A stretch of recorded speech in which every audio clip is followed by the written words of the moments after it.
tournament in women's football. The SheBelieves Cup. First, Japan against Spain. And Hermoso with the early chance, and it's helped in. Iwabuchi for a wonderfully improvised equaliser. Lucia Garcia, Spain retake the lead. Lucia Garcia, Yamashita gets there, Garcia finishes anyway. And what a start this is for Spain on their SheBelieves Cup debut. England coach Phil Neville sees this as a fresh start in his long-term planning for the Euros. Rose Laval. And it was a fine save by Telford. Nikita Paris creeping round the back. And Telford rescues her country. Whipped corner. So unlucky. She was looking for it. Definitely. A little bit of hair pulling there. Press, lovely bent effort, 1-0. World champions ahead. Carly Lloyd, and that's what she does. England beaten here in the opener by the United States of America. Well, the opening round of games went off with a bang, didn't they? We've got full commentary of Japan against England coming up for you very shortly. It's uninterrupted on the BBC iPlayer. That 2-0 defeat to the USA does mean that anything but a win against Japan today would all but kill England's hopes of defending their title this year. There is real pressure on Phil Neville after his team selection in their opener and a run of 6 defeats in their last 9 games.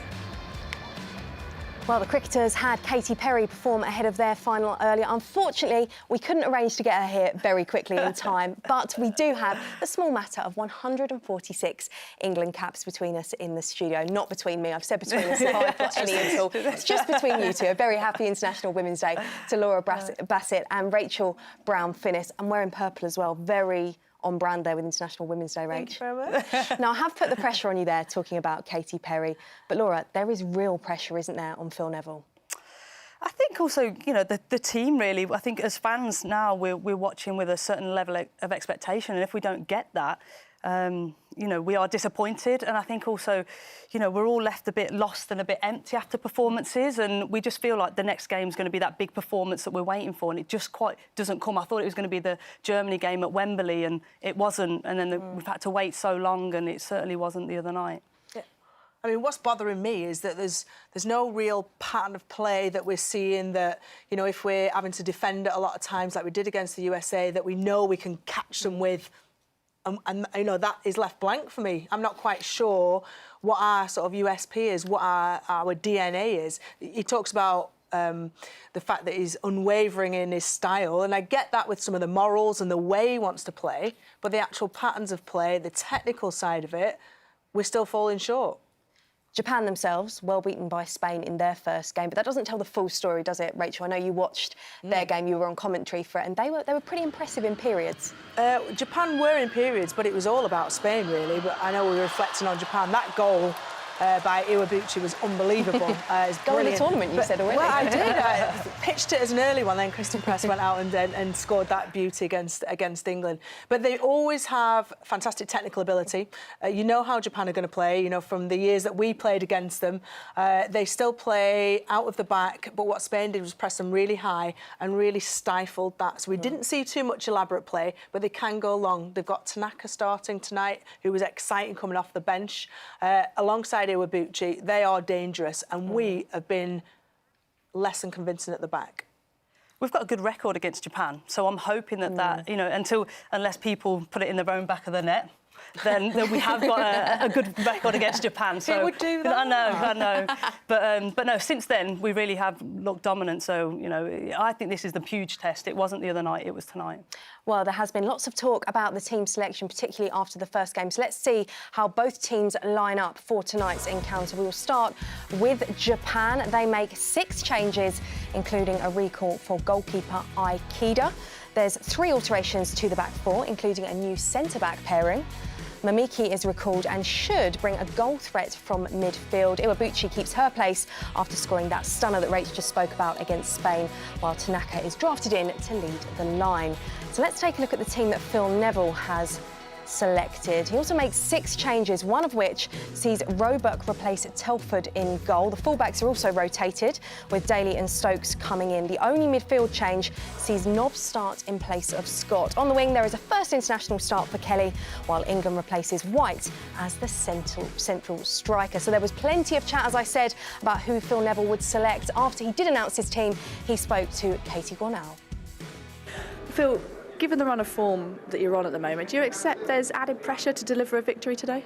No, we don't feel the pressure. I think the only expectation we do have is from the expectation from within that we want the performances to be better. We want the results to be better. I think results can influence people, and I think today the objective is for us to perform well. If we perform and get some consistency from the performances that we did the other day against USA and play that for 90 minutes, I'm confident we'll get the right result. 6 changes, but Lauren Hemp keeps her place. Was that always the plan, or did she play her way into the team after that performance against the USA? I think there was always a plan for her to get lots of minutes in this tournament, but I think when a young player plays, particularly the way that she did the other night, I think it was a real standout performance where you just got to let her go again and produce that same kind of freedom, and I thought she was outstanding, and we want to see much of the same today. Hopefully we'll have more of the ball, hopefully she'll have more of the ball, and she'll be able to express herself even more. It is a fresh-looking lineup, particularly in attack. You've got Chloe Kelly up there alongside Beth England. What's the message to those players? Well, if you think about the front three, you think about Georgia and Jordan in midfield. We've got real energy, we've got real freshness, and we want to be on the front foot today. We want to play in their half. We want to be creating chances, and we want to be ruthless and relentless in our approach in terms of our attacking. And I think it's a great occasion for those front 5 to go out and express themselves, and that's the platform we give them. Looking forward to it. Thanks. So Phil there talking about wanting energy, ruthlessness, all the things that we all want to see from this England side. Laura, what does that team say to you when you see it on paper? Well, it certainly tells me the front 3 of Hemp, England and Kelly, those 3 have been outstanding for club football. Yeah. In WSL, they've been outstanding, so rightly so. But I think me and Brownie both know that playing well in WSL is a whole different level, playing international football. You have to play it to... People can tell you, but it doesn't sink in, but to actually perform it. So I'm really excited for those 3 to play tonight and see what they can deliver. There's so much pace in that attack. I mean, Lauren Hemp is scary, her pace, and she proved it against the USA. Yes, she had to track back a lot, so it was going the wrong way, but tonight she'll have the opportunity to really bomb forward. You've also got Rach Daly at right back. Leah Williamson played against the USA, more defensive Leah Williamson. Rach Daly will be bombing down that right-hand side. She'll be eager to get up and impress. You know, she plays in the US, so she'll have some home fans there with her. So for me, it's more of an attacking statement than it was against the USA, and I think he's right to go out with attacking players who can go and express themselves. He did call that defeat to the USA damaging. What did you make of those comments? Do you agree with that, Laura? I think, yeah, when international football, whenever you lose a game, you know, it is damaging in terms of you look at yourself, you maybe over-analyse yourself in some respects. So, yeah, they'll be hurt by that. I hope that's what he means by damaging, and that they'll be wanting to come out tonight to prove a point. And certainly these girls now, you know, they have a point to prove and do it together, because there's some exciting young talent in there. When you look at that back four, you alluded to it there, Rachel, both 2 changes at fullback. Some of the defending against the USA was, I think, questionable at best in terms of closing down for both of the goals. Are you happier seeing that back four? Do you think that's a bit more robust? I do think that our best form of defence is attack in some ways, as far as I think we're more effective as a unit pushing back Japan it is today, and making sure that they're worried about us going forwards, which tends to make them drop off, if you get me, rather than inviting on the pressure, playing a really kind of very defensive backline. So I think that could work for us. I mean, Carly Telford kept us in the game. In that first half especially, she made 4-5 saves that kept the score respectable at half-time. So when you're talking about damaging, I think in some ways that was damaging in that how much England had to do. Well, it's almost as if you knew what was coming next, wasn't it? Because we are going to talk goalkeepers now, and we have been hearing from the girl who starts in goal tonight, 20-year-old Ellie Roebuck. Since being a little kid, that's always been the aim. I think if anyone asks you what you want to do as a footballer, naturally you want to be the best in your position for your country. It's not really known for goalkeepers to kind of become established at such a young age, but I think really pushing the older goalkeepers for that place. I think it'll just create a nice, healthy competition. I sometimes forget I'm 20, so I guess everyone else does. I think I'm quite an old head. That's made me because I've had to move to Manchester at 15. I've had to grow up pretty quick. Obviously, I've worked with Carly for a while now. We get on really well. But I think a lot of people think goalkeepers are a bit crazy, but a lot of people say me and Carly are like the most normal goalkeepers they've seen. To be able to look at other people's styles and take that in and think, well, that might actually work, and kind of bounce off each other, I think it's really helped me in my development, so it's nice. Well, we have seen that Phil's got a number of options at his disposal in goal. Rach, for you, who should be playing? Ellie Roebuck, for me, is England's #1 at the moment. She's the one who's playing regularly at club level, and when she's been brought in at international level at a very young age, she's only 20, has done a really stellar job. Carly Telford did have a fantastic game, against the USA, but that's one isolated game. She's been in the squad for a long, long time and has not necessarily had a long run of games at England. Now, it's tough as a goalkeeper in an England shirt. You're either in or you're out, and that can last years. So it's a unique dynamic across the 3 goalkeepers as it is going to World Cups, Euros, 2 if you're going to the Olympics, in that you are training together all the time. You want each other to do exceptionally well, the best they can do once they're on that pitch. And I don't think any other positions kind of cope with that, because it is it's very unique. With Carly, how she's going to be feeling. That was my next question. Yeah, because that must be tough. It is. You're in a tournament, and at the World Cup, Phil Neville said he was happy to use one goalkeeper and then another goalkeeper. That is really tough in itself. What she's thinking now is, right, my job's done. All I could control was that 90 minutes against USA. Here we are today. I'm going to support. I'm going to make sure a warm-up is absolutely spot on, that I can do anything I can to support Ellie Roebuck in this game. But I think, Brownie, when you were coming through the system, I think you knew that obviously you were patient, you take your time, and that maybe whoever's in front of you, you'll get your time. But I just think now, like, the amount of goalkeepers, 5, 6 of them, if they're playing at club level, if they get called, they could genuinely play. And I don't think, like you say, any of the outfield position, that genuinely happens. But as a goalkeeper, it's a really new territory that we're going into. It is. I mean, it's the psychology of it. You've got to develop very, very quickly. That bounce-back ability. Instantaneously, you make a brilliant save, as Carly did on many occasions the other night, or you make a blunderous error that can lead to a goal. You've got to get over it instantly. Analyse it after the game's finished, but within that moment, it's got to be gone and back onto a level head. But I think in the past, if a goalkeeper has made an error, you know that you've got the next game to back it up with stuff. I don't think these keepers know that, and I think that can be quite unsettling. Well, Carly for a hasn't keeper. made an error and she's not in the team. Yeah. I think it's exactly how Phil Neville manages it. So what he'll have said to Carly is, you did a fantastic job in that 90 minutes. We're in a friendly tournament. It's an opportunity for all goalkeepers to get playing time.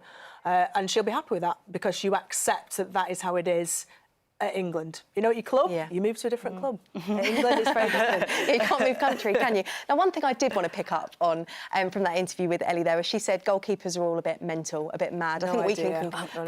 we know the feeling 100%. Having Rach in the studio with us. But this relationship that you talk about, it is quite unique, isn't it? Because no other position has this level of competition. Well, they do, and only one person can play. Absolutely unique. I mean, you look at Carly, look at how many caps she's got. It's minimal for the number of years. I played for England for 18 years and got 85 caps. Most of those were in a concentrated period of, say, 6 or 7 years when I was the #1. Other than that, you're waiting 5, 6, 7, 8 years to, scrap out maybe 5, 10 caps. Now, not every position would accept, that constantly being on the bench. And if you're a goalie, you don't come off the bench to change a game. You take your chances when there are injuries. Ellie Roebuck's done that at Manchester City when Karen Bardley's been out injured and has done a fantastic job. And she's done the same when she's been brought in at England. And do you know what? Any one of, Carly, for me, Ellie Roebuck, both of them are doing a fantastic job. And he's got a tough job to decide who to take, to the Olympics. Yeah, he certainly has. He's got a tough decision, it seems, to decide who's going to play the next game at the moment. Well, we're going to talk Japan a little bit shortly, but firstly, USA take on Spain later, of course, and our reporter Katie Gornall is out there already, and she's catching up with ESPN's Julie Foudy. Yeah, working for ESPN tonight, but of course won 2 World Cups with the US. Julie, we were so hoping that England could have pushed you guys a little bit closer in that opening game of this tournament. What did you make of the USA performance? You always just seem to keep us at arm's length. You know, I know there's been a lot of talk with Phil Neville talking about catching up, and I do think England has gotten so much better and has made so many great strides, but that actually was the best I've seen the US this year. And the best we've seen the U.S. since the World Cup, honestly. So it was next level, I thought, for the United States. They're a little bit fresher, having come off a little bit of break after Olympic qualifying, and they're qualified into the Olympics. Now they can just focus on, getting better. They've got a new coach, new energy. So I think that was a really good performance by the U.S. Yeah, I want to ask you about the new coach, because obviously big shoes to fill taking over from Jill Ellis, but Vlatko Andonovski, it just seems to be a very smooth transition so far because you guys just keep winning. I have not met a player who's played for him. He, of course, coached in our professional league here in the United States. I've not met a player who said a bad word about him. How often do you get that? That never happens, right? So not only is he really good tactics, technically, but he is a great player manager. And on top of that, you get a new voice. So right now, they are loving everything about Vlatko Andonovski. Now, you guys have Spain later. Do you see Spain maybe as dark horses in this tournament? They looked pretty impressive against Japan in that opening game when they beat them 3-1. Yeah, outside of the England game at the World Cup this past summer, I thought the Spain game against the United States in the round of 16 was the toughest game that the U.S. faced. And we know the Spanish culture, it's in their blood. They are born and raised on football, and they've done so well on the men's side. So it's nice to see the women's team finally catching up. It's taken a long time, but their youth national teams are doing great, as we know. So I think this is a team in the future. They're still a few years away. That's going to be very good. What are you expecting then from the USA in this game? Same thing they did against England, high press. Vlatko Andonovski loves to put them under pressure. He loves the Liverpool style of play, where on both sides of the ball they're very aggressive. And he knows that this is a Spanish team that's very technical, and if you're not putting them under pressure, they could slice and dice you. But it's going to be another really good game. It's not 90 degrees as it was in Florida, so maybe the pace will stay for 90 minutes. And just finally, if I could ask you, obviously coronavirus is a live issue for everyone at the moment, but I just wonder how you think, how much of a concern it is for this tournament and in the US camp. Yeah, when you talk to the players, they've all said, listen, if our medical team deems it safe to play, we trust them. And so they haven't been concerned. But just here in New York, of course, they called a state of emergency yesterday, I believe. And so it will be interesting. It's supposed to be a sold-out stadium. What happens with attendance, whether people pull back a little bit, I hope not. But right now in the United States, everyone's taking precautions. So. Yeah, well, we'll have to see. Julie, thanks so much for joining us. Back to you guys. Well, Laura, I can't quite believe you're here because you were in the sunny climes of Orlando, and knowing what it's like in Salford, I don't really know why you've come back. We are very grateful that you have. But, of course, you were there to see that USA-England game in the flesh. They were impressive on TV, but they were probably even more impressive in real life. And they're not even in their full season yet. No, that's right. They were electric and an absolute pleasure to watch. Although they're not in season, they have been in camp a hell of a long time. They met up in January. I think they've only had a couple of days off, maybe a week at most since January. So that environment, that culture is very much like a club culture. You have a lot of access to your players. And they have all their players together, all their main players are healthy and can contribute. And I just think they're, like Julie Fowley was saying, they are refreshed and revitalised under Vlatko. I haven't heard all players speak very highly of him. So, yeah, they really have gone on to another level. Yeah, I mean, just hearing about, the Jill Ellis culture, the one thing that was maybe missing was the love of Jill Ellis. So what they have maybe added to their squad and the dynamic is the love of the manager. Oh, my goodness. What are we in for now? Certainly is quite lethal, as we saw on Thursday, a lethal combination. Rachel, you did commentate on Spain. I alluded to the fact that you really enjoyed Iwabuchi's goal before, but you were really impressed with them in general, weren't you? Oh, I was massively impressed with Spain. During the World Cup, and, that was a historic moment for them, being their first World Cup senior level. They ran the USA so hard in that World Cup. But the game against Japan, they were just on it from the first second. The first minute they could have scored. The second half, the first minute when Garcia came on, she could have scored with a first touch. A few minutes later, she did score, went on to get 2 and should have scored 3. They were dominant from start to finish. It was what Julie Fowdy said in her interview about Spain improving year after year, and they're finally kind of here. They brought the technical side, the tactical side that Spanish football brings. But when we played Spain in the past, the fitness levels were way, way down. They are now on the rise in that respect. And the players that they brought on just added to that ferocity of performance against Japan. And more than dark horses for me for this tournament. Oh, interesting. And of course, the Lionesses still got to face them in their final group game of this She Believes tournament. Well, USA-Spain does kick off at 9 p.m. You can watch that on the iPlayer. But of course, before then, it is the Lionesses versus Japan. And you may well remember they've already beaten Japan twice in the past year, including at last year's World Cup. So a familiar foe, but will it be a different story? The stage is set for another World Cup battle with Japan. Yokoyama. Ooh, and it took a good save and a flick off the woodwork as well. Stanway in behind. Chance here for Alan White for England. Yes, yes, yes, yes. Stanway. Brilliant goalkeeping. The efforts tested Karen Barsley. Push from Samashima. Oh, goodness me. White through on goal. Ellen White. Unkind on Japan. And here comes Awaguchi, another good save. England was shredded at the back. Japan created opportunities in that second half, couldn't score. England have won here by 2 goals to 0. Well, they may have lost their opening game of the World Cup, Laura, but they've had some really good, not of the World Cup, sorry, of the She Believes Cup, but they've had some really impressive results and performances since the World Cup last year. Yeah, they have, and they've got a young squad. So I think you have to be patient with these young players. So, yeah, I just think that we are waiting to see that performance and result. And I think England, like I said earlier, have always, they've underperformed against England, so they'll certainly be looking to put that right. But for me, I really like Sagita. She's a centre midfielder. She is willing to receive the ball under tight areas. She's always available, and she's just their link from defence to attack, especially in possession. So she's just kind of there. They're ticking bombs. She keeps them ticking over nicely, keeps the play going, just supplies the forward. And without that player, if you take her out, then there's something missing. So she'll be vital tonight. If they are going to possess the ball how they like to, she's vital in that centre midfield. And when you do get it forward, for me, a player that really stands out is Iwabuchi, who scored that fantastic goal we just saw before in the game against Spain, which was ultimately consolation. She is, for all the technical and short play that Japan play out of the back and in midfield, she's that option to go long. So, Japan do like to do that, especially the diagonal ball. They like to play a long pass, not a hopeful pass, but one directly to a player. She's technically really fantastic, and she's one of the, it's a youngish squad, but she's 26, nearly 27. She's one of the ones who won the World Cup in 2011 with Japan, who has that experience that balances this relatively young squad, which, is all being prepared and being teed up for the Olympics.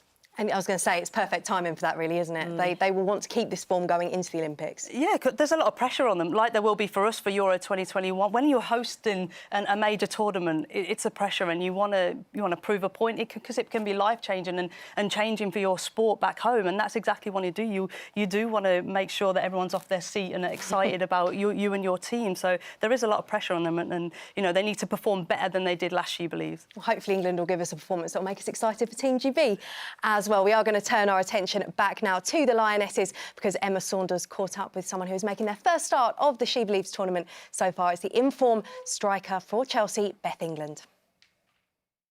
Thank you. Is it an issue having this on my lap? What do you think? You just look like you're looking at your crotch. Sorry. And this usually works before this as well. That's another bad trait. Well, yeah, that's a bad trait. It'll be your first competitive tournament as an England player. You've had experience playing in friendlies. So how do you feel about that, getting stuck in? I'm super excited, obviously. Pressure knowing that the girls went out there and won it last year. It's coming home, it's coming, football's coming home, it's coming. It'd be a great experience for me. I've never been to America either, so that's going to be a nice new experience as well. But yeah, obviously, the most important thing is performing better and showing what England are, because I think after the World Cup, I think there was a lot of criticism on the way in which we performed, and I think it's now time to just put a back seat to that. Forget it, it's a new year. There's an Olympic year coming up. There's a Euros next year. So focus turns to what we can do going forward. And Japan and Spain, what are you expecting? Tough games again. We know they're very ball-orientated teams, but as long as we know where to nullify their main threats and just play as we know we can play and get the goals in. Phil Neville has said about yourself and Ellen White and the fact that having the two of you in the squad, he's got two of the best forwards out there. Do you talk to Ellen at all? I remember when I made my debut for England, she texted me a lovely message, to be fair, congratulating me on that, and that meant a lot. Obviously, Ellen's been in the game for a long time now. She's known for being, again, a prolific goal scorer. She did wonders at the World Cup. I thought she was amazing, and to be able to even say now, compared to what 6-7 months ago, that my name's alongside her, knowing that Phil's calling me one of the best forwards with her, I think is a big honour for myself. And I've not had many camps with her because she had an injury when I first started. Have to rethink the celebration. Yeah, I think, no offence, Ellen, but I won't be doing that celebration. So, yeah, if it came to it, I'm sure we'd be able to think of something together, yeah. Just finally, I think the biggest question to ask is, what's happening to Buddy the dog then, when you're off in the States? Yeah, so he'll be going on a lovely little trip to Wales with my partner's family, spending a lovely week and a half there. So I'm sure he'll have lots of fun on the beach. I'm sure you'll need him for the cuddles when you've got the jet lag when you exactly, get back as well. Yeah. Hopefully he's not getting me up at 6 a.m. wanting to go out for a walk anyway. I love that, a Lionesses game, but we've managed to get some dogs in there. Just what I like to see. It does pose the question, though, doesn't it? The girls said it in the studio on Thursday as well. Beth and Ellen, would you like to see them play together maybe at some point? Yeah, I would, because look at Chelsea. Beth and Sam Kerr have took Chelsea to a whole new level, but their partnership, they're not rivals, they're not playing against each other or their egos, they're playing together and they're fitted in nicely. And I think that's exactly what Ellen and Beth can do. So whether that's a formation change, whatever, that's Phil's decision, but I definitely would like to see them play together at some point. I think if he doesn't play them together, even as an experiment, it's proving his stubbornness. And unfortunately, he needs to kind of put what the team is really good at first. Come on then, a very quick prediction before we hand over to the commentary, guys. 2-1 England. That's what I was going to go with. So I'll go with 3-1 England, I'm going to go with. It's lovely and positive, I like that. And hopefully maybe a goal for Beth England to get her off the mark, to get some confidence. Yeah, no brainer, she always scores. Absolutely. England for England. In terms of where the rest of the creativity is going to come from in the England midfield, where do you see that? Do you think we could see another big performance from Lauren Hemp potentially? Yeah, potentially, but also the centre midfield, Nobbs, Walsh, Stanway, it's the first time that they've probably played together, so, you know, it's very energetic, the movement should be nice and lively and creative, and they can get forward to support Beth England and Hemp. So much optimism, exactly how I like it. And on that note, we have got a stellar lineup in our commentary box to talk us through this one. The holder of 93 England caps, Sue Smith, and Robin Cowan, who I'm not sure has even got a cap just yet. Thank you, Kelly. Phone is on, Phil, if you want to make the call. I wonder if Sue would lend me one of hers. Team news and the full game to come here in Harrison, New Jersey. But first of all, before that all gets underway, let's hear both national anthems.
is Japan against England in the second round of fixtures in the SheBelieves Cup. Pressure on both after they both lost their opening games.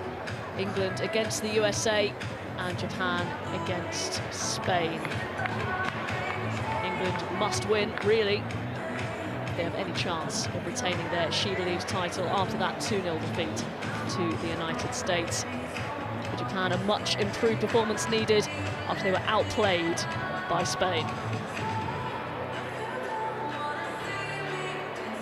Very pleasant 11 degrees in Harrison, New Jersey, much different from the conditions that all four sides taking part in this tournament had to experience in Orlando, Florida. Very sticky, very humid.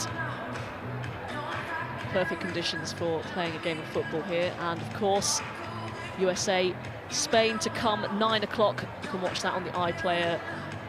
Should be an absolute cracker, that one.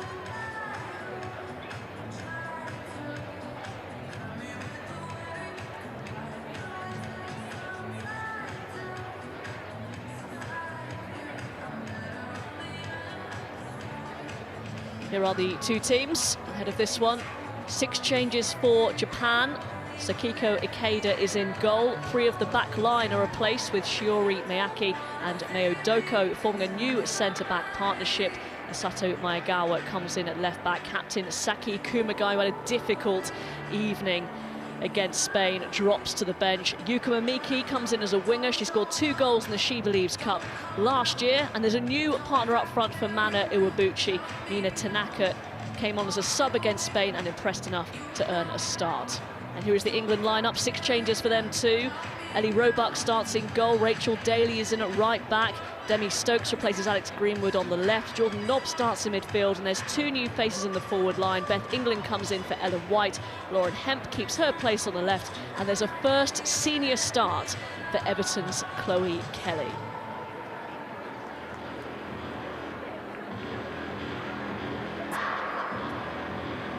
So as we were saying, actually, Sue Smith, looking at the England lineup, lots of changes, an inexperienced forward line, but exciting one. It really is, and I think it's important for England today to not only get the result, but also get a very good performance. And I'm so interested to see how the new look front line does. They very much deserve their starts from fantastic performances in the WSL.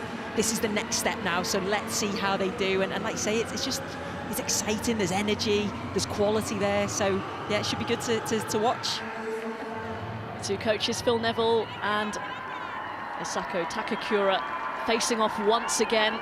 England beat Japan twice in the last year, at the SheBelieves Cup last year, and more importantly in the group stages of the World Cup. 2-0 win, Ellen White scored both. She's on the bench today. As Japan try and fling it forward. Not the greatest of clearances to start for England, and an opening shot inside the first 15 seconds for Japan. Ellie Roebuck, though, not forced into a save. Yeah, that was a nervy start for England, a poor clearance from Steph Houghton, and you can see that Japan want to start well. They'll be really disappointed with their performance against Spain. They'll want to put things right in this game. The manager was pretty scathing in her remarks after the game. Understandably, as the pundits in the studio were saying, pressure on them with the Home Olympics coming up. This is sloppy from England, but that's good from Millie Bright stepping in. She's lost it, though. And it's Nakajima whose pass is cut out, and that's coolly done by Rachel Daly. Sends it forward towards Beth England, who's going to try and shut off the angle. Doko will send it forward. With a careless start from both sides in terms of possession. There is that long diagonal from Steph Houghton, which she didn't really attempt against the USA. She didn't, and that was on, because the way that the US like to play, the switch of play, Kira Walsh did it a couple of times. But I also think today that can be on Japan when they're defending. They do like to defend narrow. Offside flag is up. All USA refereeing team today, led by Ekaterina Koroleva. And it's Mina Tanaka, who looks like she's going to be the furthest forward for Japan today. Still in that 4-4-2 formation. Now it's England's turn to get caught offside. Lauren Hemp. Yeah, I think you're right, Robin. I think she'll be playing on the shoulder, using her pace. Iwabuchi will just play in behind, and she'll be looking to get on the ball and make things happen from a deeper role. It's a lovely crossfield ball. Bit of a heavy touch from Nakajima. Daly into Kira Walsh.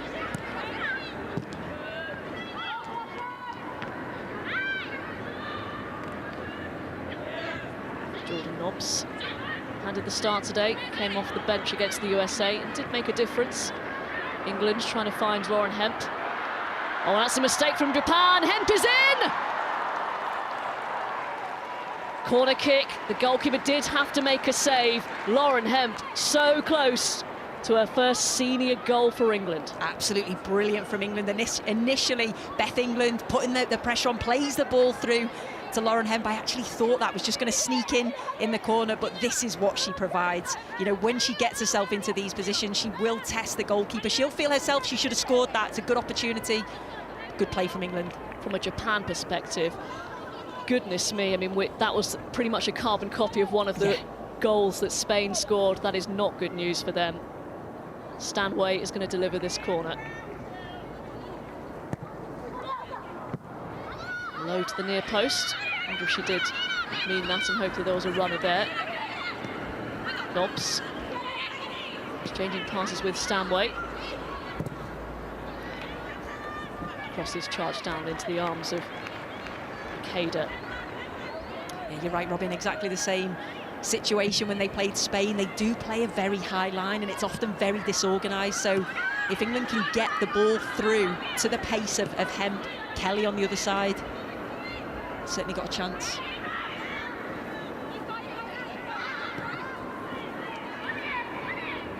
Just one defeat in 6 for England against Japan. That was that heartbreaking semi-final loss in the World Cup in 2015, but generally a very good record against the Japanese.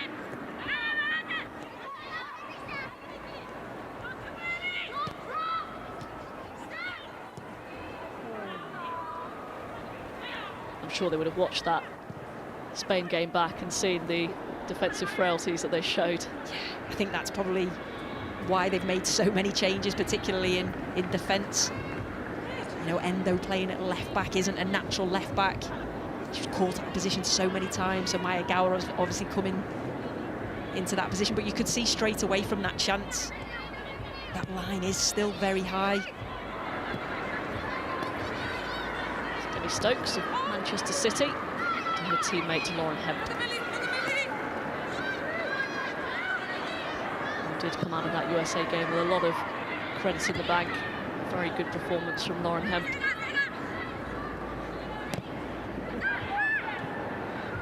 England, that's a nice flick on. Jordan Nobbs, though, not quite as precise with her pass. England to close down.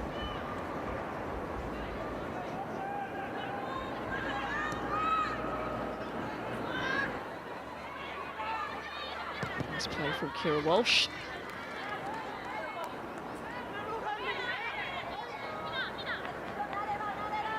Started all 7 friendlies, Kira Walsh, since the end of England's World Cup campaign. A real favourite of Phil Neville. Some neat feet. Nakajima was caught off the ball. Free kick to Japan.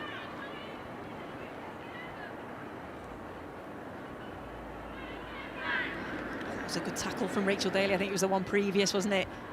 Yeah, that's the one there. Just a little bit late. That's the one.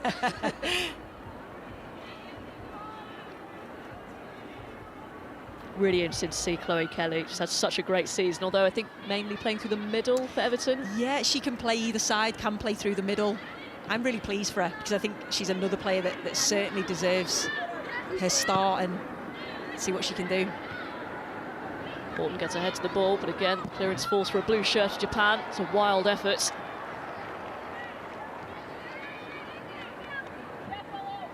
That was a problem when England played USA. USA were picking up all of the second balls. It was maybe Park cleared, but then it was USA that were getting onto them, exactly the same as that situation there. So just have to be aware, a little bit sharper in the middle of the park. A bit of a heavy touch from Horton, but she's made up for it. Finds her centre-back partner, Millie Bright.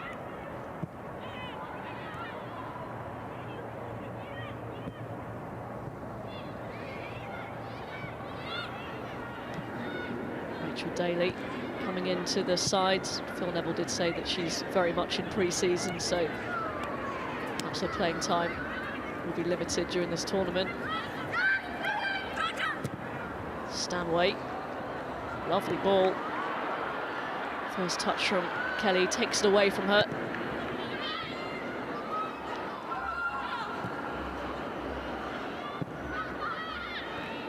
It's nicely played by Japan. Miyake bring it away.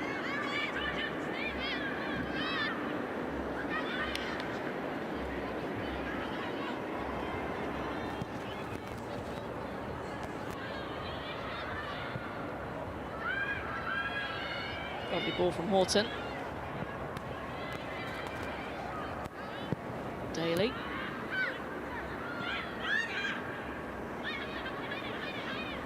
Precision not quite there yet.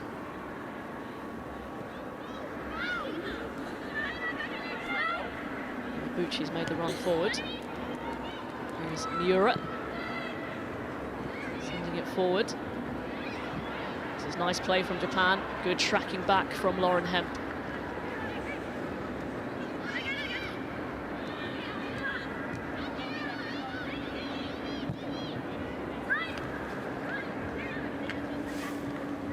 Miura picks it up. Iwabuchi. Now Risa Shimizu. Only one of that back four who's kept her place this evening.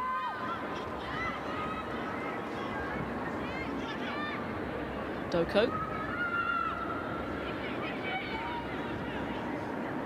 It's neatly done. On the shot, and it's a good save by Ellie Roebuck.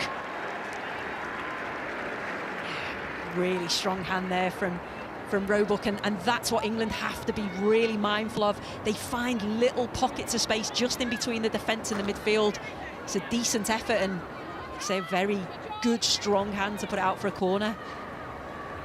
Was Hina Sugita, who Laura Bassett highlighted in the pre-match build-up. Very neat and tidy midfielder.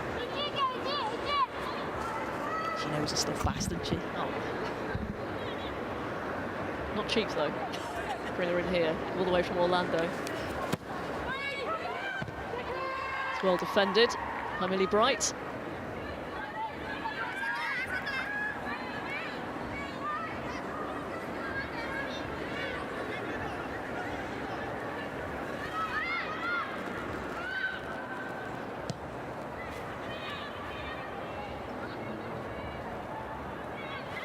Japan starting to dominate the ball. Back up the possession stats. Here is Sugita.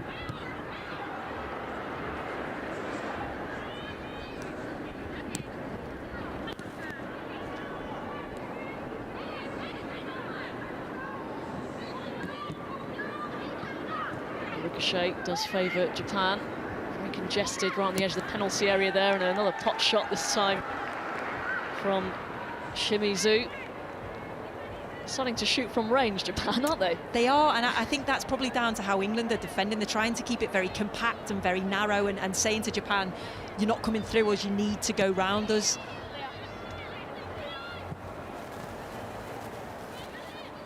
It's also interesting hearing Rachel Brown-Finnis basically saying that Ellie Roebuck is England's #1 at the moment, should be. Doesn't have a lot of caps to her name. This will be her 5th. But in terms of game time, the club, she's played an awful lot for Manchester City. Yeah, and you'd have to agree. I thought Carly Telford was excellent against USA. I think she certainly kept the scoreline down, but Ellie Roebuck's been brilliant at club level, is a regular starter, and I think that's the most important thing. So, yeah, have to agree with Rachel Brown there.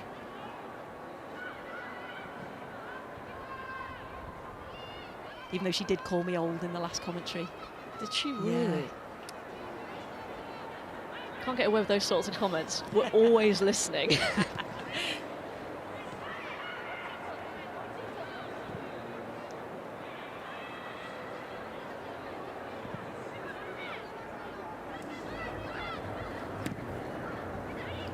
Right, sends it forward, out of play.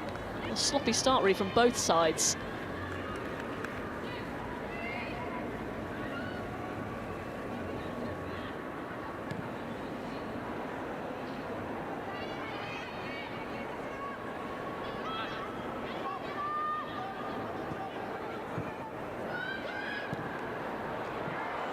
That's a mistake. England! She should have scored. It was a good save from the keeper. Too close to her. England with a couple of very good chances from Japanese errors. Yeah, the form that she's in, you would expect her to score from that position. She certainly looks sharp, getting herself into those positions, but yeah, either side of the goalkeeper, it was too close. 21 goals in all competitions at England. Scored both goals in the cup final against Arsenal, which Chelsea won for the first time, the League Cup final that is.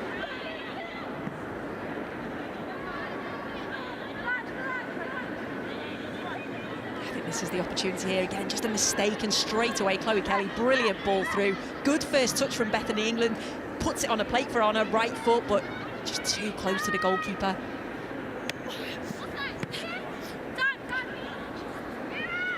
I think because she's been so clinical for club level, we expect so much from her, don't we? That may happen, we should say that as a disclaimer, that we have very high hopes. Because pretty much, you put your house on it, don't you, when she's in a Chelsea shirt. That's a very good pass. All the goalkeepers come, and she's retreating now, Chloe Kelly. Well, again, perhaps she was on a bit better with that. She had options. There was a red invasion coming in to the penalty area. England do win it back with Georgia Stanway. Walsh is crowded out.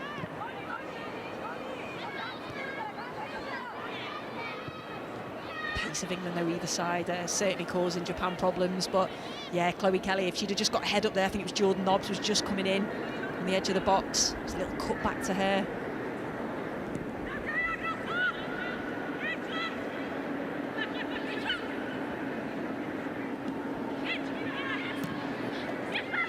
England allowed to turn.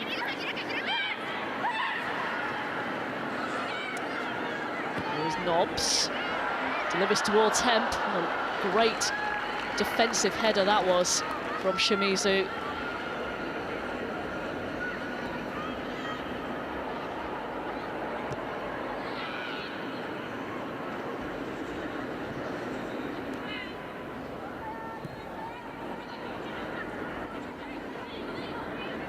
We should also note that, like the USA, in terms of domestic season anyway, Japan are out of season, so perhaps a little bit rusty. Unlike the USA, of course, not been in Olympic qualifying because it is a home tournament. Had a few friendlies against opposition that, let's just say, wouldn't really test them.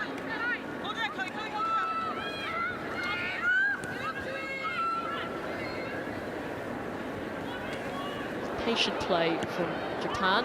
The cross is delivered straight into the arms of Roebuck. It's a nice bit of skill there on the left-hand side, but then it was just the quality of the delivery wasn't quite there from Japan.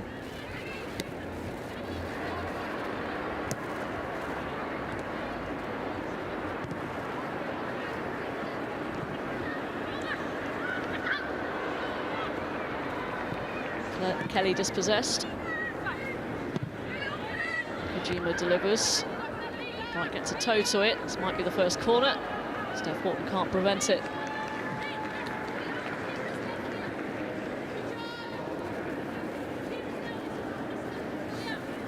Another corner for Japan. Kojima.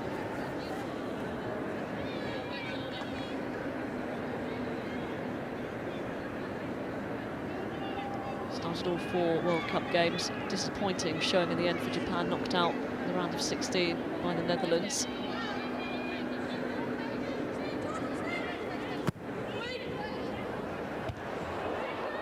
I'm not sure Robot got much on that.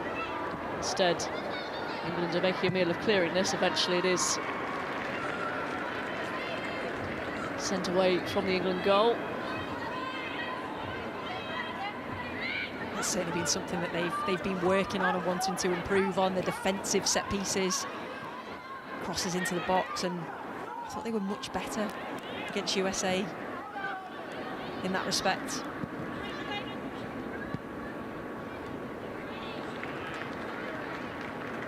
It's been difficult post-World Cup for England. Performances haven't been there. I think the players have been very honest about that. Yeah, it's not good enough, is it? I think, again, because the expectation's so high, get to a semi-final, nearly getting there to the final, and 2 wins out of the last 9. I wonder if also it's to do with it's all friendlies, isn't it? They haven't had to, even though obviously if they were qualifying for Euro 2020, it probably would be against sides that they should easily put away. Maybe that would have been a bit better for them, but obviously isn't there, and the flag is up. Yeah, I just think from the World Cup there was that hangover, if you like, but then I think this is their chance. Did just stray offline. It was a good line from England, but then you can't keep saying it's a hangover. That's a long, I mean, I don't know how long yours lasts, Sue, but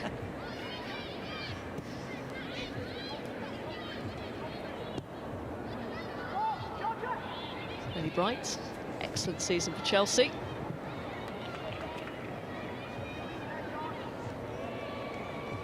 So a very exciting title race to come. The back end of the WSL season, Chelsea, Arsenal, Man City still very much in it. That looked like a foul throw, but I think we saw from the previous games those are really given, aren't they? Shimizu.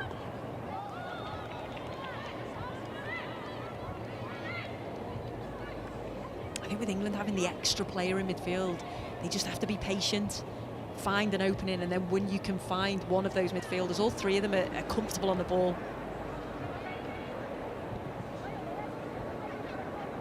There's Mayaki.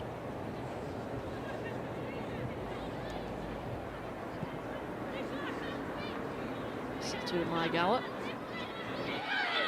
Kojima called up for the foul.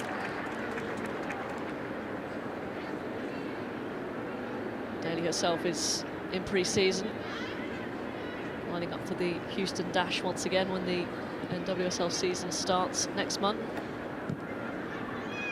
It's definitely a foul. Rachel Daly got in front of Nakajima.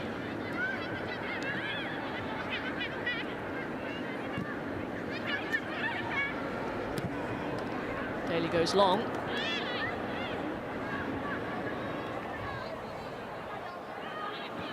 Now Hemp have made the run. It's like Kelly and Hemp have switched sides.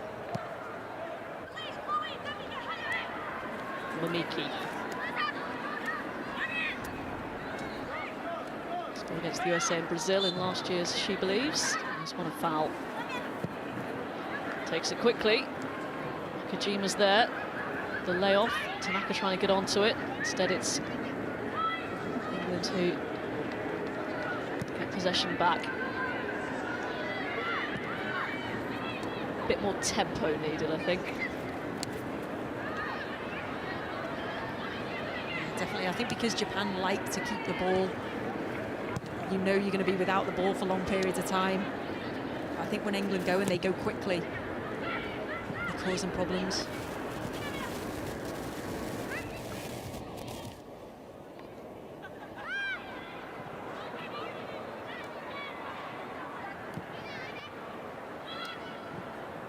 Kira Walsh turning into trouble.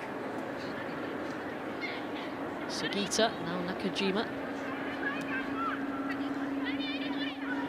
The thing is, you can't take too many touches against Japan, particularly in the middle of the park, because they will surround you and win the ball. They work so hard off the ball. Shimizu's delivery. Wright got there first. It's dangerous from Jordan Nobbs.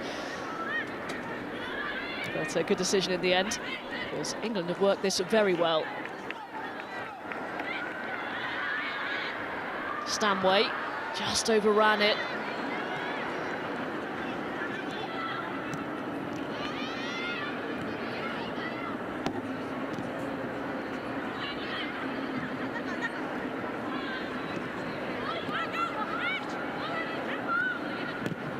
Walsh. Flag is going to go up. That looked very tight.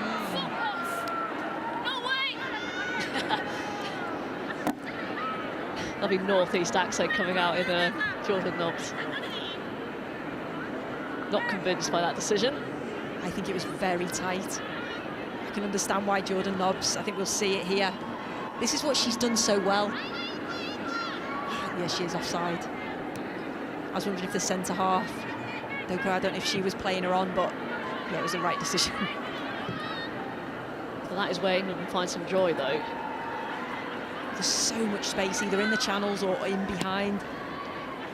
And I think when the ball's played back, it's those runners then, particularly from midfield. Again, is it Beth England who's offside? Really nice flicked-on header from England's number 9.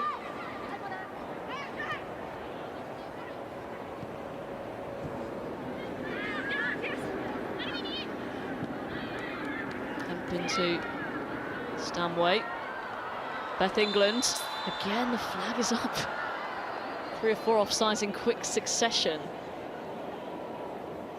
They're going to get one of these, though. They're going to be away. Yeah, because she is on the shoulder. She's checking. She is offside again. Good decision. Yeah, it was. You could see she was checking a run. Wanted it a little bit sooner. But if she can just curve that run, keep herself on side. We've seen a couple of occasions that they have been through.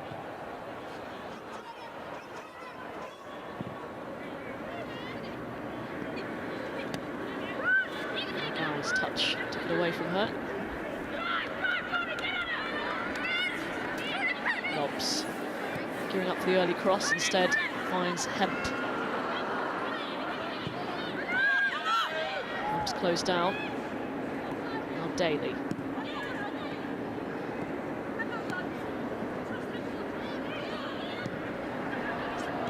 Sloppy. England could be in a bit of bother here. Still a long way up the field to go, though. Threaded through ball.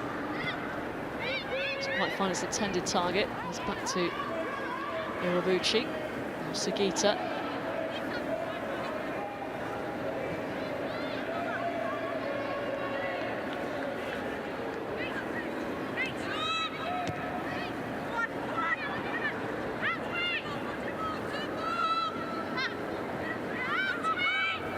Iwabuchi. Space down the side for Tanaka. She was trying to pick out Mimiki, but only found Georgia Stanway. Nobbs invites Beth England forward. That's a really good ball. Beth England willing to run the channel. She's got Chloe Kelly ahead of her. Here is Stanway. Nice turn. That's a really good block. To just take the sting out of the Georgia Stanway effort. That was unlucky. You know, and I'm all for playing nice football, playing through the thirds, but sometimes you can just turn them around like that. Beth England's a willing runner, will run the channels, and then she's good at holding the ball and waiting for players to come up and support. It's been my only criticism that she has been a little bit isolated at times. Players have tried to get in and around her, but could England maybe do that a little bit quicker?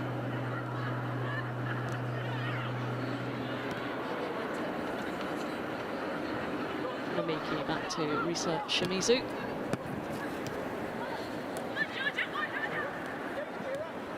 Iwabuchi, not really a traditional centre forward. Here she is sending in the cross.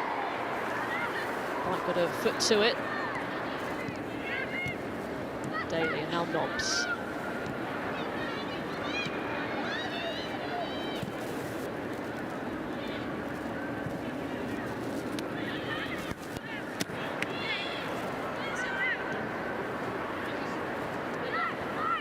England onto the loose pass.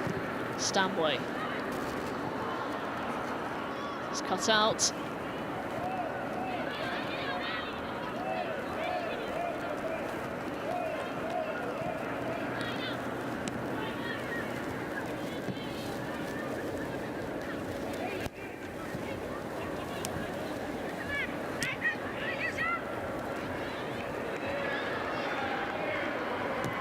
folks who know this isn't great, but I was at Wolves Brighton yesterday, and this is already 100 times better than that.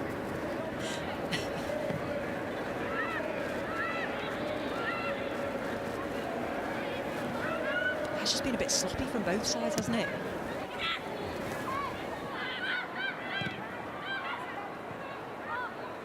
Another stray pass, this time from Beth England. It's Tanaka trying to work the opening. Deflection. Takes it wide of Ellie Roebuck's post.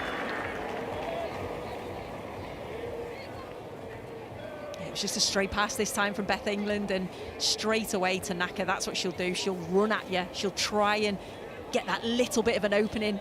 You know, she's got quick feet, good balance, can go both ways. Good defending in the end from England, both Millie Bright and Steph Houghton closing her down. Rare start for Mina Tanaka, her 27th and her 41st cap.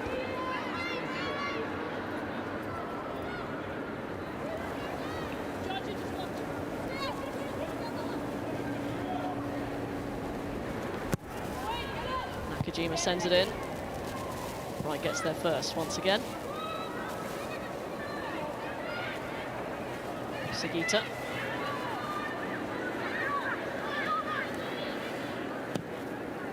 Nakajima. On there, the blue shirts of Japan.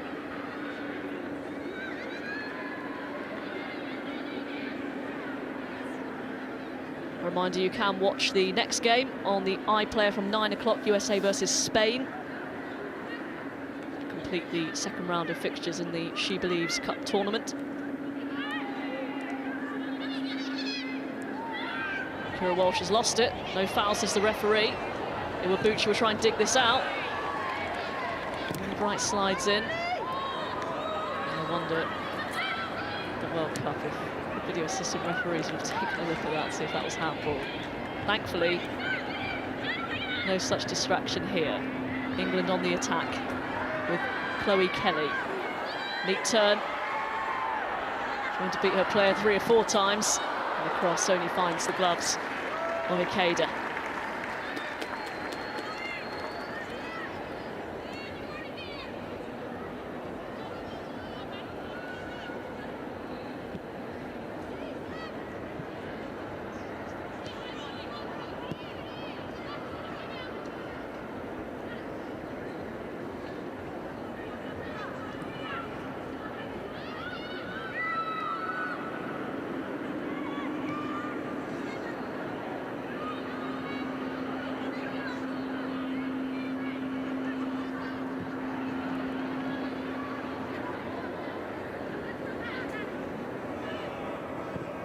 Sugita to Maegawa.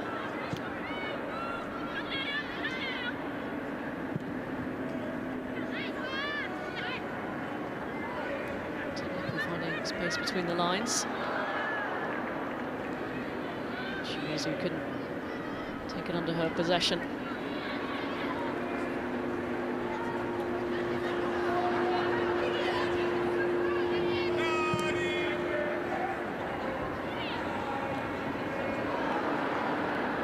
Touch, Jordan Nobbs. The referee's going to play the advantage here.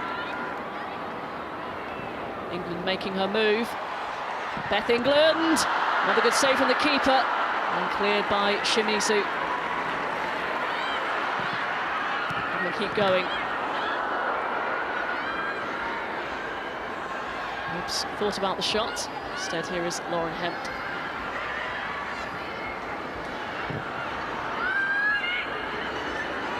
Pressure from England. Stanway. We know she has the long range, spectacular in her locker.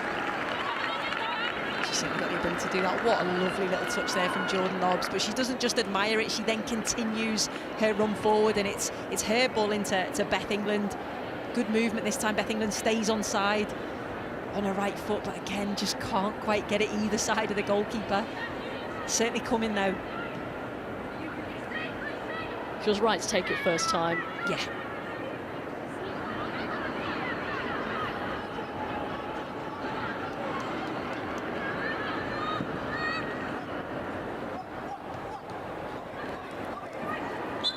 goes down.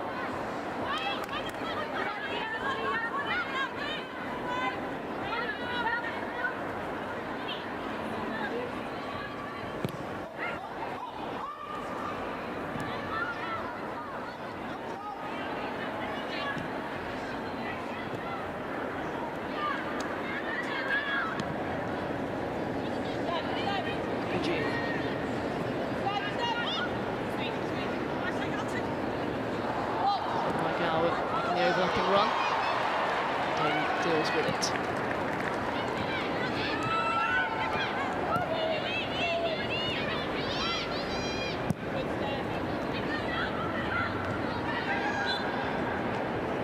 Push in the back on Beth England.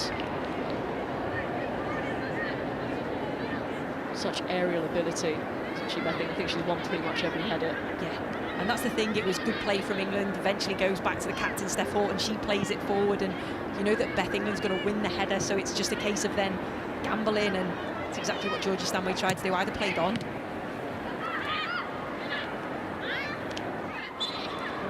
And sees the foul.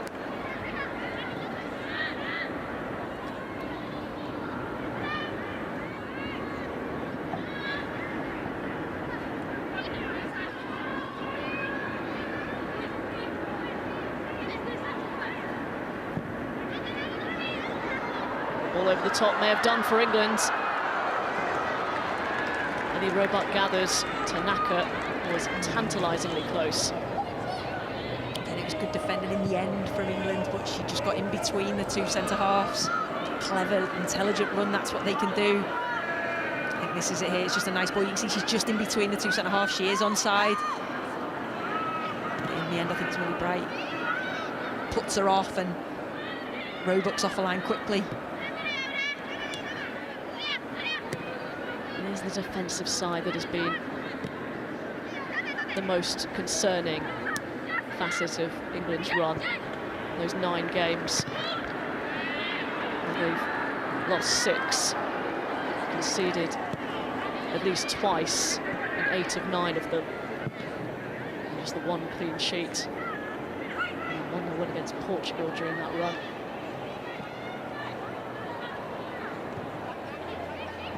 And again, we see Phil Neville changing his back 4 today. I think we pretty much expected it.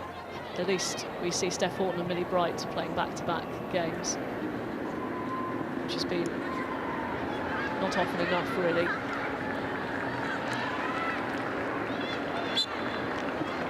Foul on Chloe Kelly. No, you're right, and particularly with the back line and goalkeeper, you want that consistency to build relationships.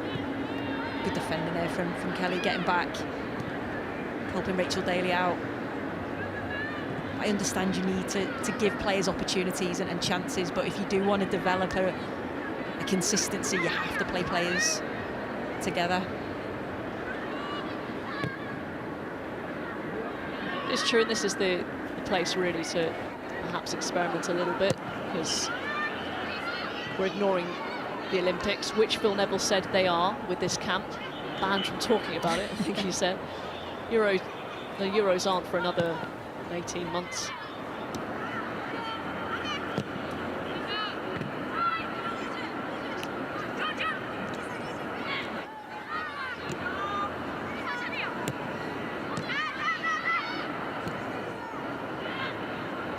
Sabita.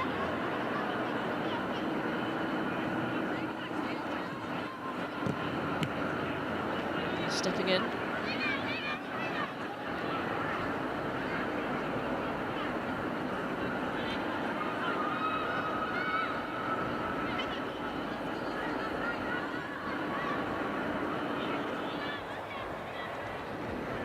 Anticipation from Rachel Daly. Might fancy a run. Finds Jordan Nobbs off, just slips at the vital moment.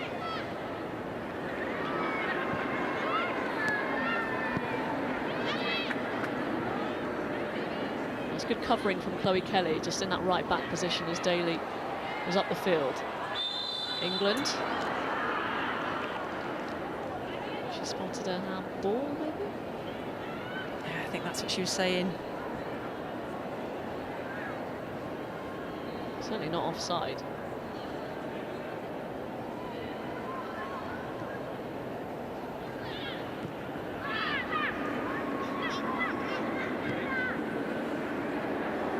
That's a good ball. Good couple of first touches, and the third one from Tanaka sends it wide of the post.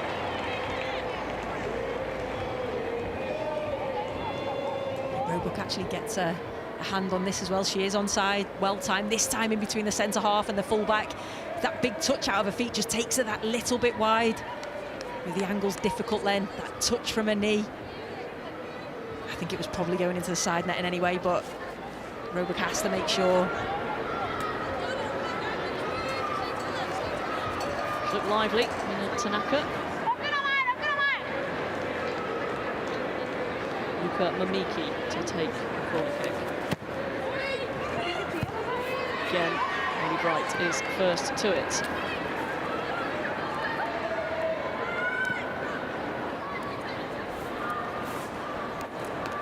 Hemp with the driving run. Still going, Lauren Hemp.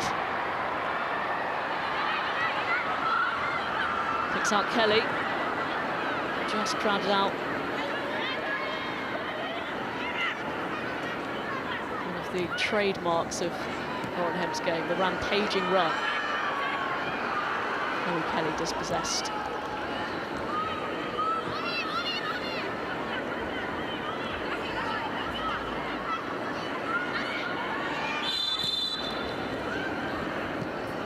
Our SheBelieves Cup coverage continues later tonight, 9 o'clock on the iPlayer, USA against Spain. That should be a really good game, both sides winning their opening one. And then England's third and final game is on BBC 4 Wednesday, 9 o'clock, up against Spain. And as does all come to an end with USA against Japan,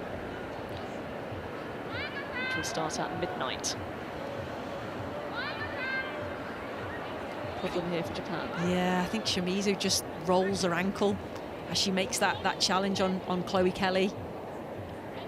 It's a really good challenge, but it just looks like, is it a right ankle? I think just goes underneath her. Hopefully she'll be okay.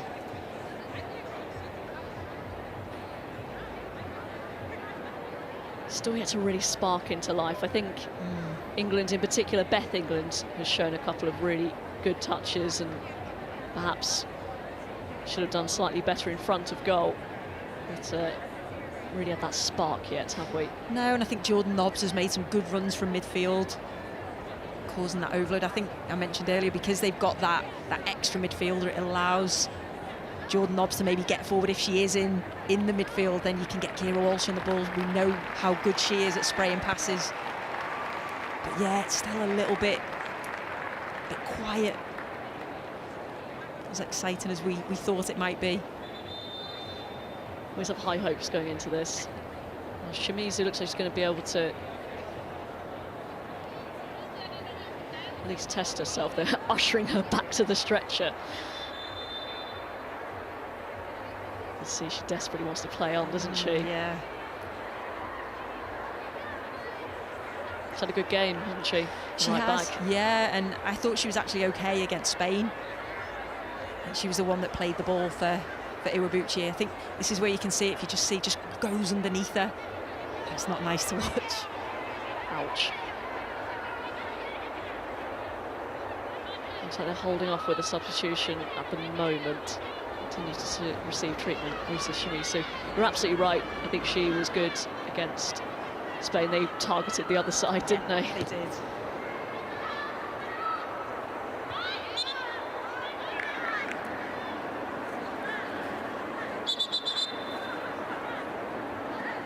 Penalised. Not happy with that decision.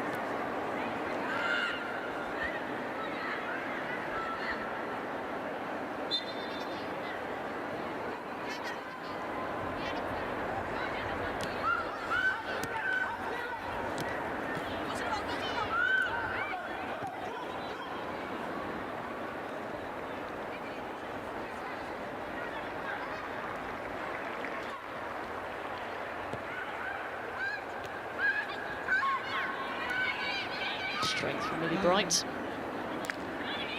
One on the end of that ball.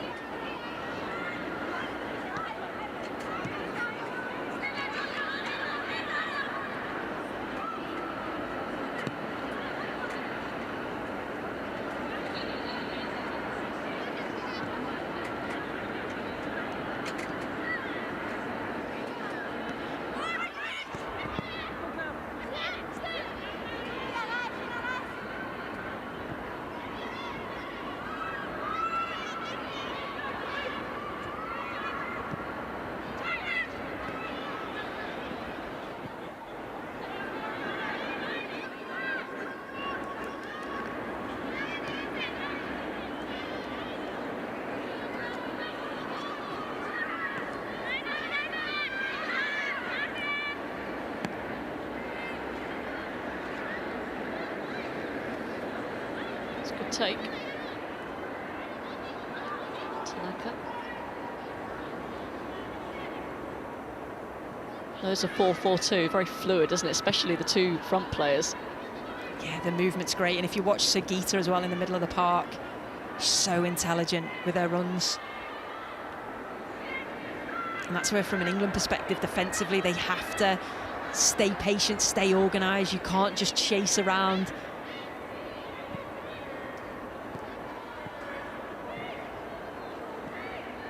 Very compact out of possession.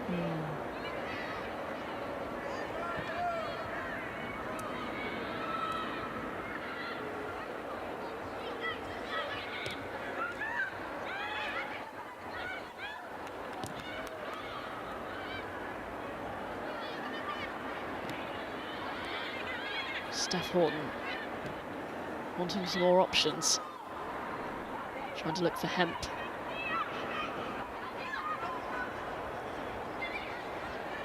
Bright allowed to stride forward, giving it away. Mamiki.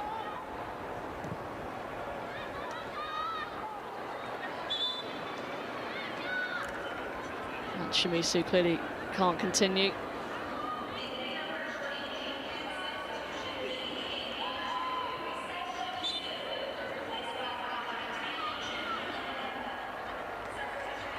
So it is Jun Endo who got that, had that torrid time as a left back against Spain, a position that she doesn't play. Usually an attacking midfielder or a forward.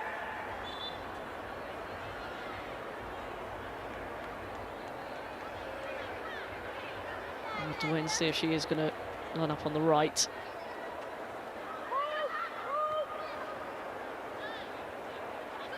I'll be slightly further forward, I think, with Mai Gower coming to this near side. I think she'll thank her manager for that, Janendo, won't she? Please don't put me in the back line again. Yeah, I think Maya Gower's just covered in there.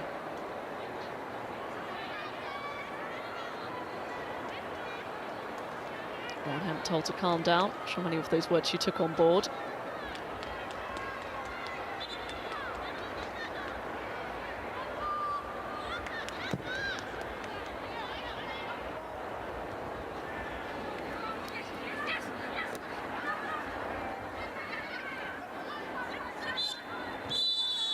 There it is, first half, a very uneventful first half of this second game of the SheBelieves Cup. Nip and tuck between England and Japan, cancelling each other out at the moment. Hopefully it'll burst into life at some point in the second half at the Red Bull Arena.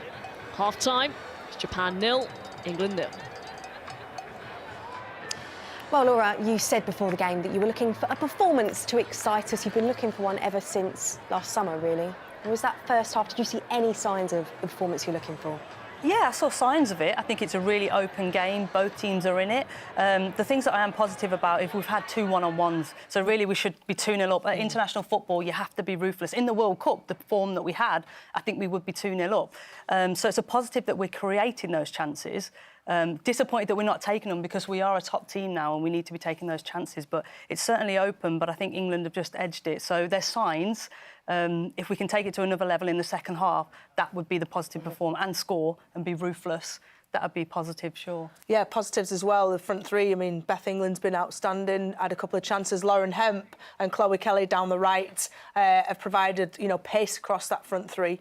And we were talking as well during the match that they, at times, are quite narrow, which means they're all a goal threat. So that, for me, has been exciting and positive. Well, England have had more shots in that first half than they did in the entirety of the game against the USA. These 3 chances in particular. Rach, you were getting very animated watching these. That was a good chance. Well, Lauren Hemp created that herself. She hustled the defender, but it starts because all the players, Chloe Kelly, George Stanway, were all pressing high up the pitch. And you see the raw pace of Lauren Hemp puts the defender kind of, well, on her backside, but she should have finished it. A little bit of composure, a little bit of breath, and she should have sort of driven that low and across. pace is something we've definitely seen, Laura. What have you made? Because it is, as I said before the game, a new look front three, but they have caused Japan problems. Yeah, for sure. And what I like is they're looking for each other as well. So we're looking forward more, we're looking positive. And I just think that we're looking to play each other in. Jordan Nobbs as well from midfield has been busting a gut to join them. And it feels like we're going central, going direct, and that there's at least 3-4 players in the picture, and you need as many. If we can attack in more numbers, then we will create chances. We're seeing Beth England there, a big first half. There was so much attention on her, wasn't there, because people thought she should have started in the first game. She had a couple of good chances that maybe she would have buried in the WSL, but how will she reflect on that half? Yeah, it's not the WSL though. You know, this is international football against international goalkeepers. She'll reflect on it. She'll be disappointed that she didn't score to convert those chances as she has been doing, but getting in the right areas, making those correct runs, how they've synchronised and interlinked, as you said, Jordan Nobbs and the other two of that front three, they look like they played together loads of times before. So it's all the positive stuff that Beth England has done this season. We've seen on the pitch in this first 45. She'll just want to convert in the second half. Would you say Jordan Nobbs has made a bit of a difference in the middle as well? Because it looks like she's driving forward a bit more. Yeah, that's right. And she's showing to feet for the defenders, which draws players and offers Beth England more space to come and occupy. Or she's running in behind and like I say, she's supporting the forward. So she's definitely lively in the air, creating things happen. And she's orchestrating things as well. Yeah. You can see her pointing, she can see her telling players where to go. She's being that real leader that England, on occasions have lacked in midfield. What's the message from Phil at half-time, do you think? More of the same. Create chances, look forward, attack in numbers, more positive. But then we need to be ruthless. If we're going to, make Japan pay. Well, hello and a very warm welcome to those viewers who are joining us now on BBC 4. We are midway through our analysis of England's half-time performance. The first half has just finished. It's Japan versus England, still goalless. We'll have USA versus Spain on the iPlayer from 9 p.m. But we are off now to BBC 4, so if you aren't watching on the iPlayer, do join us.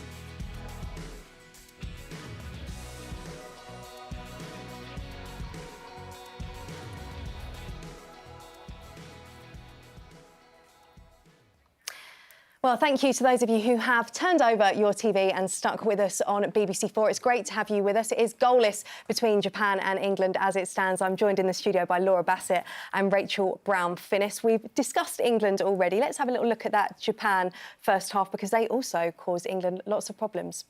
Yeah, I think they did. I think me and Brownie were saying that we've kept them to outside the area, and I think it's been quite predictable. But Ellie Roebuck has still had to be sure, be safe, and make that save, and maybe add an unnecessary corner and invite a little bit more pressure.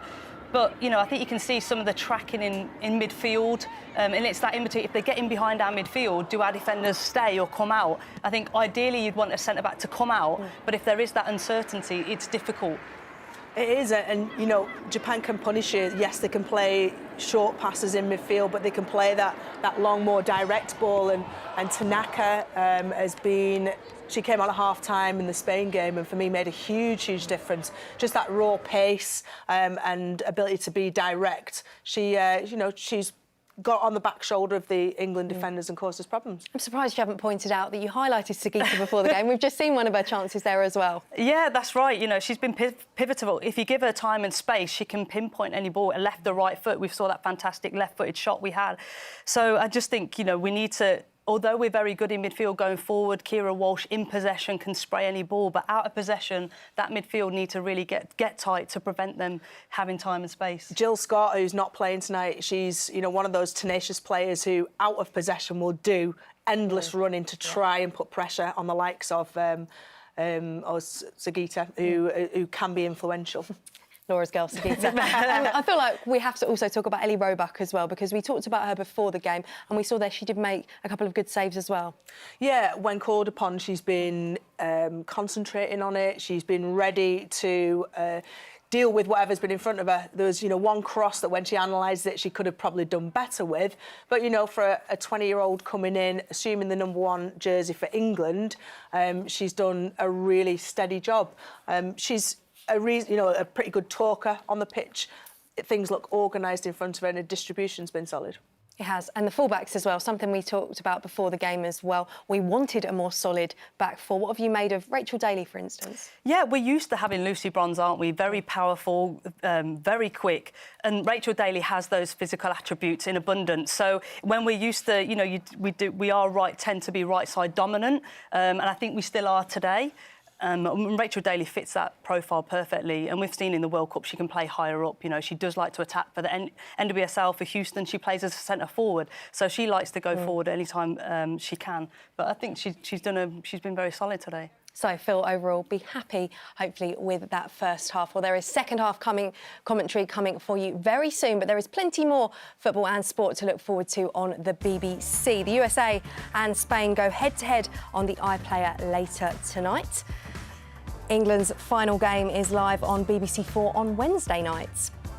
5 Live have full commentary of Leicester versus Aston Villa in the Premier League tomorrow night, as well as the return of the Champions League on Tuesday. Tottenham need to overturn a 1-0 deficit when they go to Leipzig. And it's a rather big Friday night on BBC One. I hope you brought your A game. On your marks and get set for Sport Relief 2020. Competition started already, people! Are there any coppers in this city that aren't actually bent? Come on, Andy! I cannot believe how bad that shot is. Let's get dancing. Stars of sport and screen join together for an unmissable night of entertainment, fun and fundraising. Oh! Sport Relief, Friday at 7 on BBC One and iPlayer. Well, that really is something to look forward to on Friday, isn't it? But we're going to go now from international football back to the WSL. On International Women's Day as well, we bring you a really powerful story. This comes from the West Ham captain, Gilly Flaherty, who's been sitting down with Joe Curry and opening up on her mental health battles.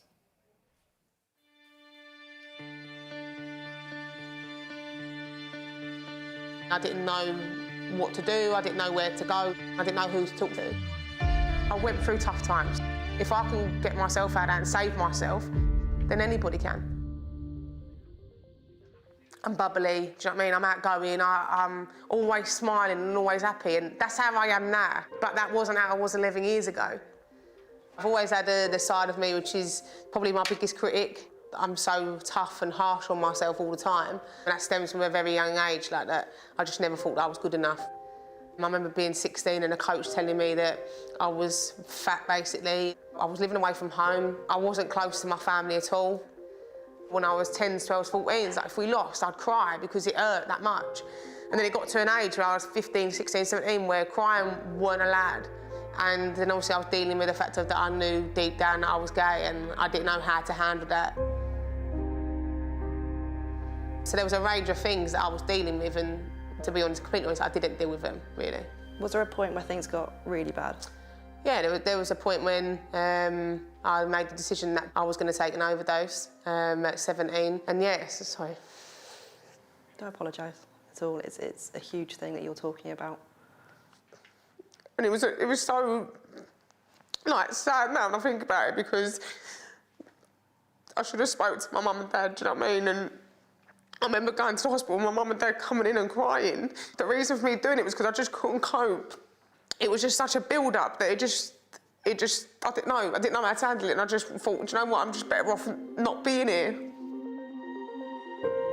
In regards to football on the pitch, like, I'm tough. I'll stand up for myself, but don't mean that I'm that tough off the pitch. How surprised do you think your teammates, friends and family will be to realise what you went through? Yeah, I think they'll be shocked. This is why I felt like I had to say it, because it's the people that you least expect it from. Even if someone's got everything going on in their life, doesn't mean they're not going through a tough time. Chelsea are the pride of West London, and they have won the FA Cup. I'm in a position where people will look at me and go, Gilly Flaherty's done that. Like, of all the people, you'd never expect it. Like, if I'm feeling that way, if she can have the courage to come out about it and talk to thousands and whatever millions of people about it, then I can talk to my friends, I can talk to my family, I can talk to a counsellor, but you have to talk. I used to always say when I was younger, like, emotionally constipated. But now, I'm just like, I'll cry at anything. I'll watch the telly and I'll sit there watching something about dogs and I'll sob my eyes out. I'll watch the soaps and I'll cry my eyes out. And I'll look to my partner's doing exactly the same thing. Like, but now I don't care. Like, I don't care about crying. I don't care about showing emotion, because it's who I am. Details of organisations offering information and support with mental health are available now at bbc.co.uk/actionline, or you can call for free on the number on the screen now, 08000 155 998. Well, that was a quite remarkable interview there with Gilly Flaherty, and incredible bravery to open up like that. Yeah, I mean, having played against her for many years, you would never have expected her to have been going through some of those horrible things. But she says she's not tough off the pitch, but having done that interview and opened up for the benefit of herself, but more so for the benefit of the platform that she's on and all the people to be watching to inspire them, I hold my hands up to her. Amazing girl. Yeah, definitely. You know, speaking so openly is so brave of her, and it's inspired all of us, really, that, you know, if we are in tough times, talk and open up. It certainly has almost felt like watching that, VT, that just speaking to Jo there helped her getting it off her chest a bit more. Yeah, definitely. And I've played alongside Gilly, and she is so emotional, but on the pitch she's so tough and brave. But she cares, and she's such a caring person and passionate. And it is brilliant that she's been able to, you know, to speak up like that. Certainly is. A big thank you to Gilly Flaherty for sharing her story with us. But now we're turning our attention back to Japan versus England. It is Japan against England in the SheBelieves Cup. Hemp is in! On the shot, and it's a good save. England, she should have scored. Beth England, another good save from the keeper. Nip and tuck, cancelling each other out at the moment. Well, the second half is kicking off very shortly. You can see the players and Phil Neville there with some final instructions to Jordan Nobbs. We said before, probably very happy with her first half performance. What else do you think he'll have been saying to those players? I think more positivity, more playing forward. The more final third entries that we can have, the more chances we have to score. But certainly we've been putting this back line under pressure by either closing them down or balls in through, so more of that. I think, you know, one, they have to be on the front foot a little bit more, whether it's checking your shoulders on the half turn to be able to play forward. There were times where Kira, Jordan, midfielders had the ball but were guilty of taking the easy option and going backwards. But secondly, on the front foot defensively, checking what's going to be the problem, what's in front of you, and how can I anticipate intercepting the ball, or at least pressurising so they don't have those easy 30, 40, 50-yard balls that they put England backline under pressure so much in the first half. Well, it was an enjoyable first half. Hopefully we'll get some goals in this second half. I'm going to hand you back now to our commentary team of Sue Smith and Robin Cowan. Thanks, Kelly. Both teams back out on the pitch at the Red Bull Arena in Harrison, New Jersey. It looks like the same teams that ended the first half. An enforced change right at the end, that first 45 for Japan, with Risa Shimizu coming off with an ankle injury and Jun Endo coming on at left back.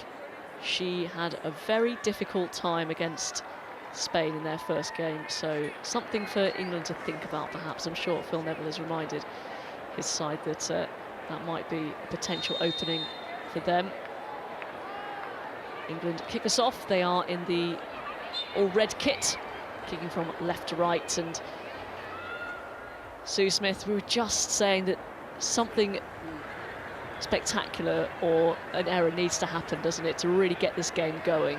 Yeah, it was just a little bit flat in the first half. I know England created a couple of opportunities that I'm sure they will have felt they could have done better, and you think if one of those goes in, just give them the confidence to continue. But I think a positive is the fact that they are creating those opportunities. It's just about now being clinical and taking them. With England trying to play it out from the back, they managed to wriggle their way through a few times, and I think that is because Jordan Nobbs is on the pitch. She plays for a side that play in that way and happy to receive the ball in any situation, pretty much. Yeah. England are a better team when Jordan Nobbs plays. You know, not only technically how good she is, wants to get on the ball, wants to keep things ticking over, but she will make those runs forward and create overloads in the final third. Missed the World Cup, of course, with that anterior cruciate ligament injury.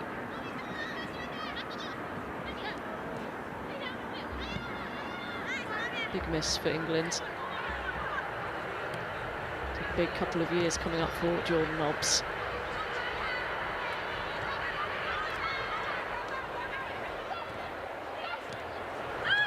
Daly onto Nobbs. See what she was trying to do. Just cut out.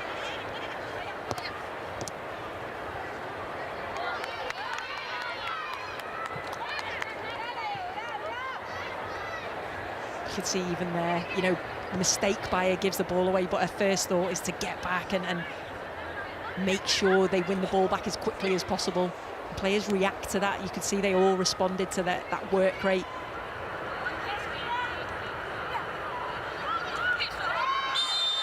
There's a foul on Sugita.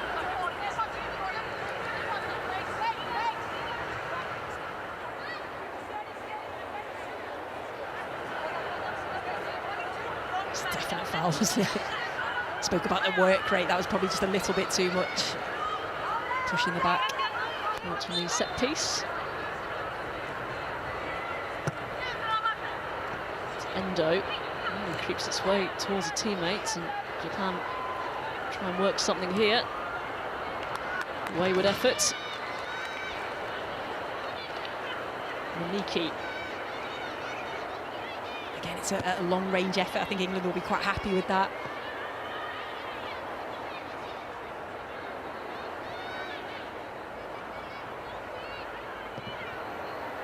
The current holders of this competition.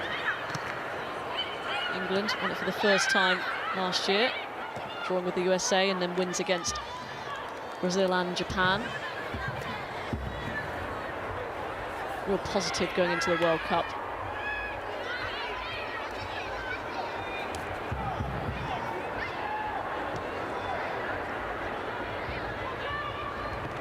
Just after 3 o'clock local time.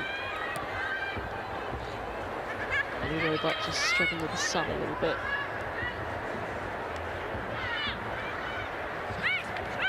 Oh, Sugita's lost it. England. Block is made, and the corner is given to England. It's great pressure there from England, and that's what they can do. We've seen Spain do that on numerous occasions where they pressed high up the field, and sometimes they just take too many touches. And it's a lovely no-look pass then to Beth England on her left foot. Good defending. England work it short. Stanway delivers. Flick by Horton doesn't quite come off. Debbie Stokes back there to clear things up.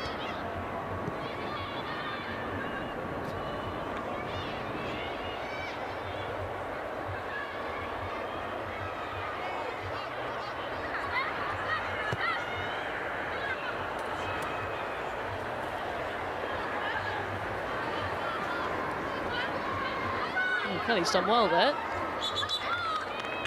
Chasing a nothing ball, really. In a corner. She doesn't give up on that one.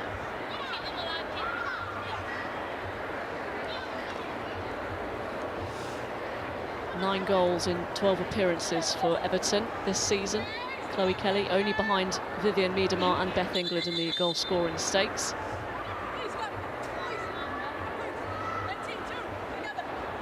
Referee having a word with Jun Endo and Rachel Daly. Not much of that was taken on board. Didn't look very attentive, did they?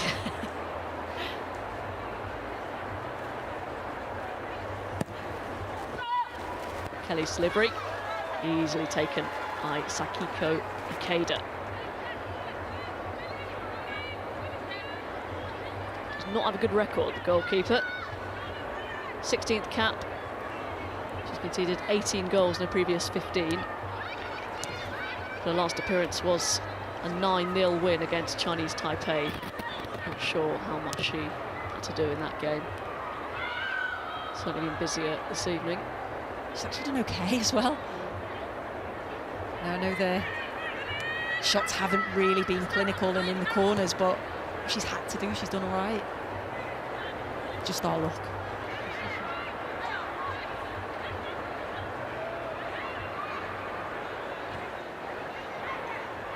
Still very slow tempo.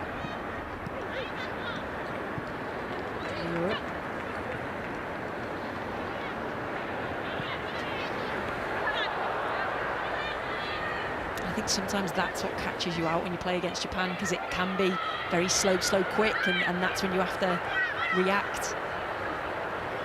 It was careless. Stanway giving it away. But Japan's slow. Work it forward.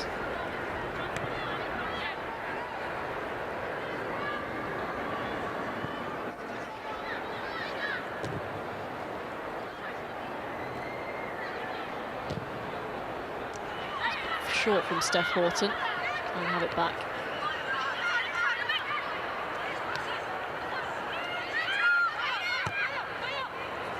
Daly goes long. Goalkeepers come. Oh. She did just enough. Beth England bearing down, just waiting for that to come into her area so she could pick it up, and it just almost slowed down. Kelly. A heavy touch, but it's going to be an England throw.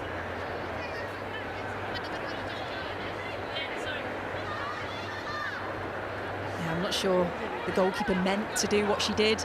Got herself into the area and just managed to get on the ball before Beth got there. That's a foul. And Chloe Kelly is going to receive a booking. Don't think there was any intent, really. Tried to play the ball.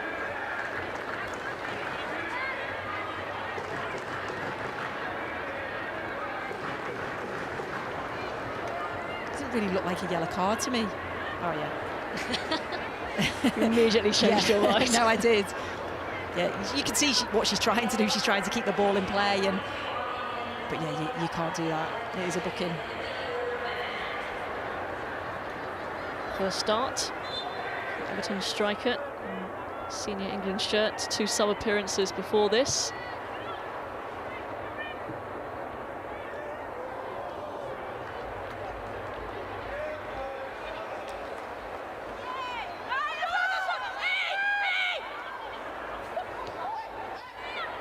The assistant referee's given that Japan's way. Iwabuchi, such a silky, skillful player. Endo.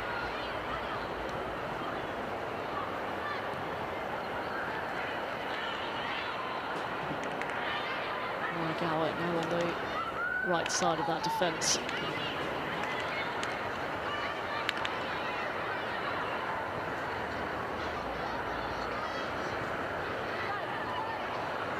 There's Tanaka, lovely reverse ball.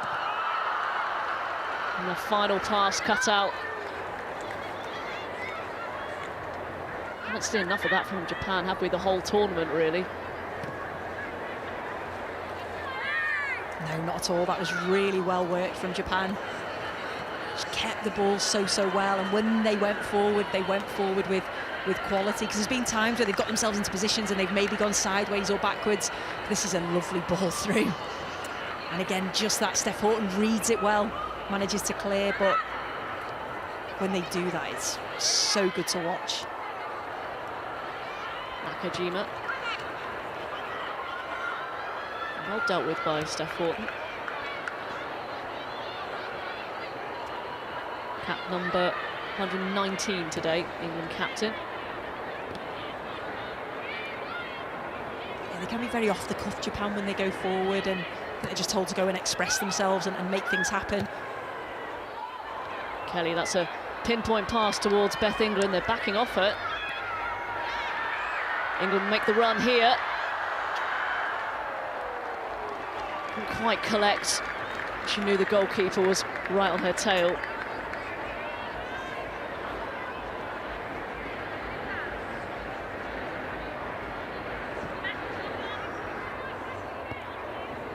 Phil Neville said in the build-up to this, when he did say that Beth England is going to start today, that all he wants is for her to do exactly what she does for Chelsea, but it's very difficult because it's very different circumstances, isn't it? She doesn't have the Chelsea team behind her. No, of course it is, and it's a step up in standard as well. When you're playing international football, you have to do things so much quicker. I think the girls spoke about that in the studios before the game. But of course, you wanted to play her game. I think that's probably what he was meaning. What she does at Chelsea, still do the same things. Just because you're playing for your country, don't change that. Still be confident, still have a go, and certainly got herself into great positions. She's working so hard off the ball. The only thing that's missing really is the goal. Well, she has scored a couple, but for England. There's the Czech Republic. And Brazil.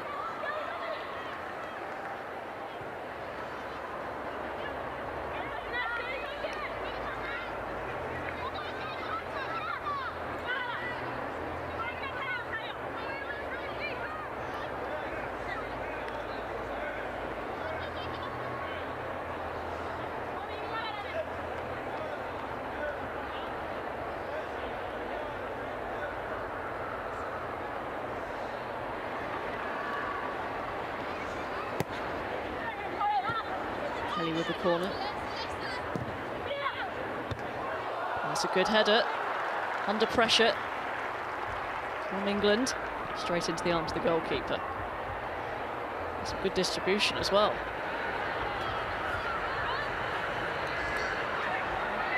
Danny Stokes trying to shut the door on this Japan attack. Really nicely done. Sugita.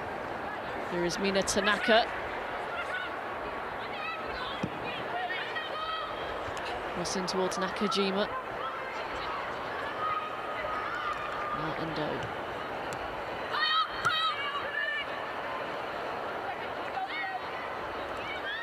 Stokes will bring it away.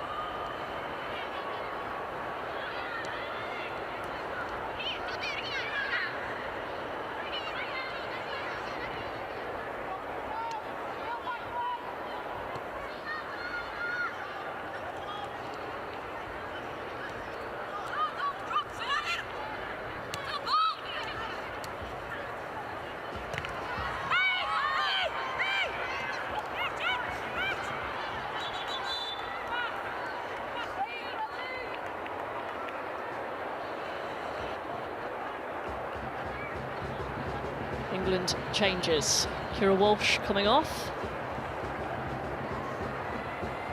And Williamson coming on. I wonder if that means she's going to take her place in midfield. Let's wait and see. Started the game at right back against the USA. Lauren Hemp coming off for Tony Duggan, her first action of the SheBelieves tournament.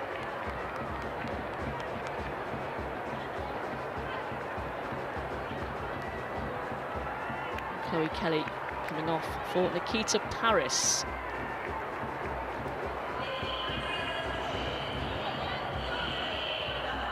More experienced look now to this England side.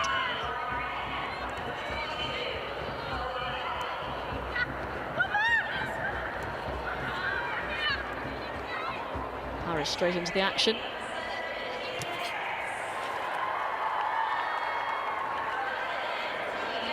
Nobbs.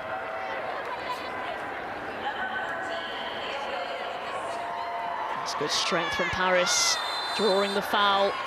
Excellent impact. Brilliant. And to bring those quality calibre of substitutes on, you know, straight away Nikita Paris wants to get on the ball, wants to run at the defenders. Maybe that little spark that England need. I think you mentioned it, Leah Williamson, I think has gone into that holding midfield role. She does so well at Arsenal. Can play centre-half, can play full-back, but I like her in that holding midfield role. A range of passing, a technique. Reads the game so well. For most WSL games anyway for Arsenal, she almost takes up that position when she's a centre-half anyway. Yeah. Duggan to deliver.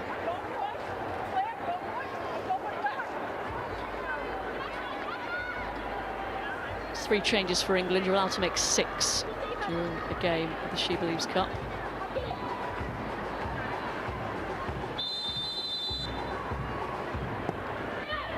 It's Duggan. Morton got there. And a miscue.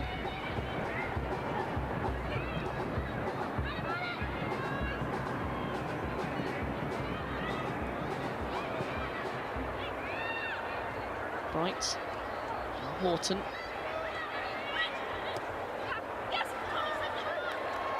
That's good play from Duggan.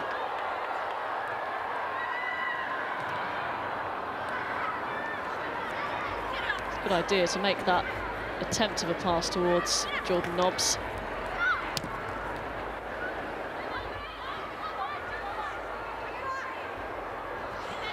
Again, that's what you want if your wide player comes in field. You want that overlapping run, whether it's from your fullback, whether it's from one of your midfielders.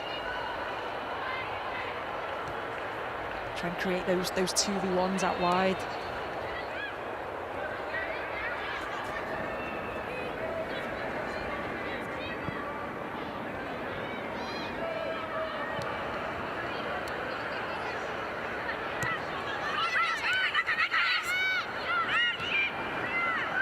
Williamson. She knew Tanaka was coming.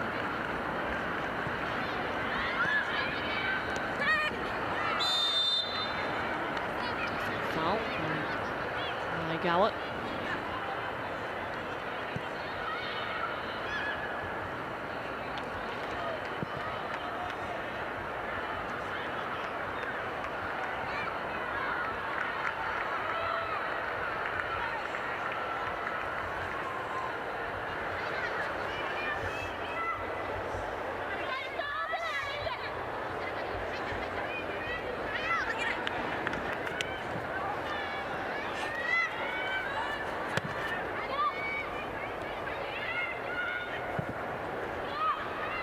Bright sends it forward towards Duggan.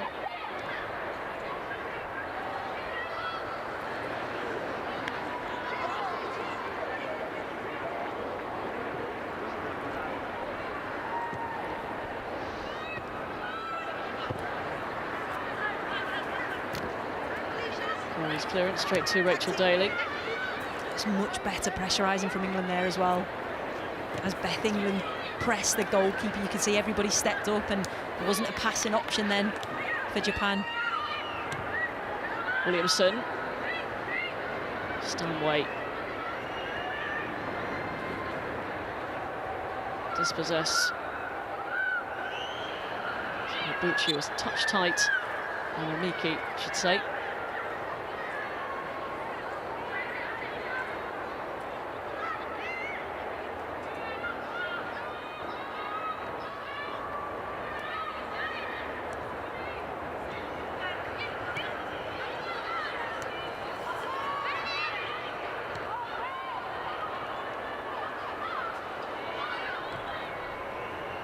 Pressure by Paris. Yeah, and what she did so well was made sure that she didn't go to the wide player that she'd just left. Keep her going that way. Her body position was perfect.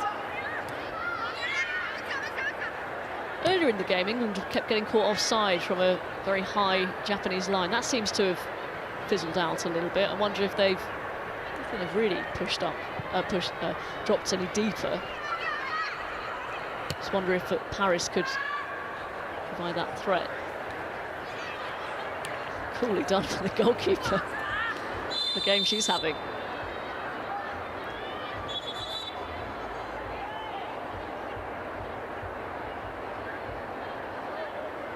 Award in the year of Tony Duggan.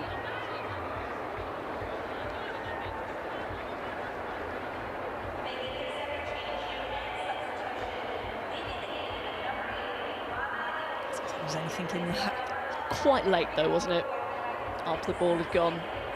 Yeah, I think she was trying to get out of the way. Well, no card. Certainly no card. Fellow Scouts have got to stick up for her, haven't I? Is that a thing, the Scousers Union? Yeah. Didn't know about that. Well, Japan could be in here. Good block, Millie Bright.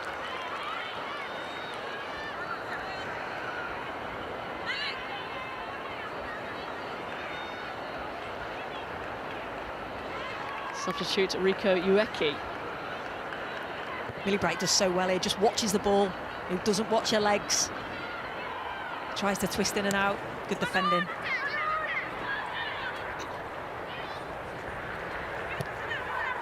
And a very young Japanese player coming on, Ueki, 20 years old. She might get another chance here. It's Mamiki. Tanaka, again, charged down by Demi Stokes this time. If that was a better pass from Mamiki, Japan would have been in there. It was just a little bit behind, had to check her run. Tanaka.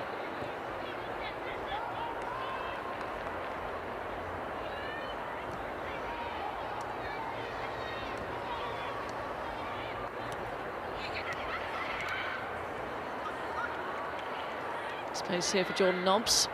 It's time to pick her head up and pick out the cross. A little bit too much on it for Beth England. The only player really in a red shirt to aim for. Nearly found her. England slips it through towards Nikita Paris, and again, weight of pass not there.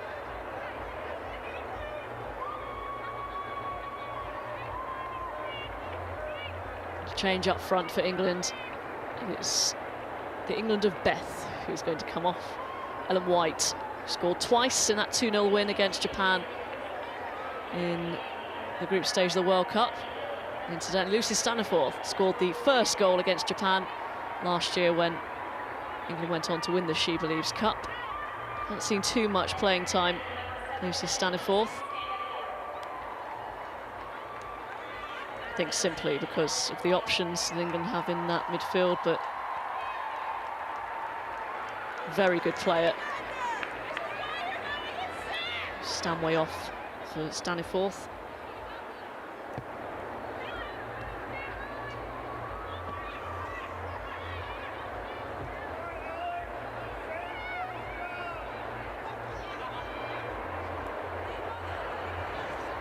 An eventful time for Staniforth just before the international break, scoring for Birmingham in the FA Cup against her former side Sunderland and immediately getting sent off. I think there was some crowd trouble, something which is unusual in women's game. I was going to say, very unlike that in the women's game. Don't want that creeping in. Murphy's ball is gathered by Roebuck. A couple of good saves in the first half, has had very little to do in the second. You can see what she was trying to do, cutting in on her right foot and trying to curl it into that far corner, but it was a weak effort. Easily collected there by Roebuck.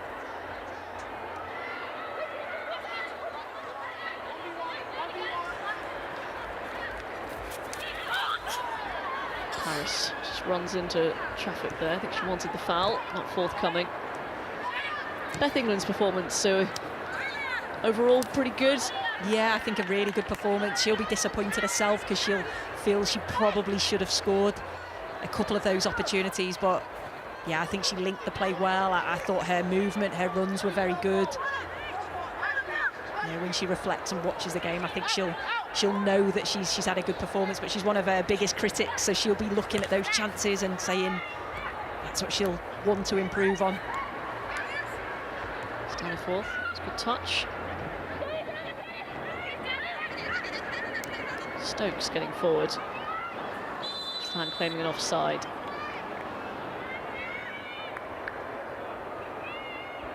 Yeah, you may have seen that pretty emotional video at the half-time break with Jenny Flaherty, and Beth England's also been speaking, saying that she does talk to a psychologist, especially when she was sent out on loan to Liverpool. But I think that turned out to be the best thing for her. She had a great season for them. She hasn't looked back. It's not been easy for her.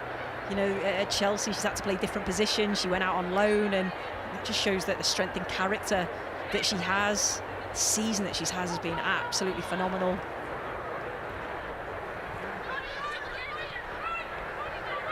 Just wanted to, well, it's clearly she's more comfortable playing as a number 9, the Chelsea shirt. It's like a well-oiled machine, isn't it? Yeah. Oh, definitely. And I think the fact that Sam Kerr's come massive coup for Chelsea, getting a player like that of her quality, and it's Beth England who we're talking about. Might be an opening for Japan. Ueki was screaming for it. She'll get it now. The substitute, number 11. Past Horton, who did really well.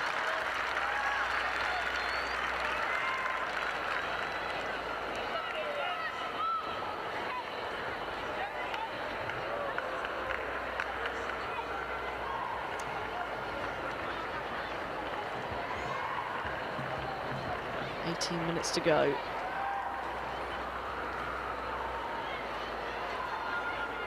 Chances really have dried up in the second half. Corner kick for Japan, which Emi Nakajima will take.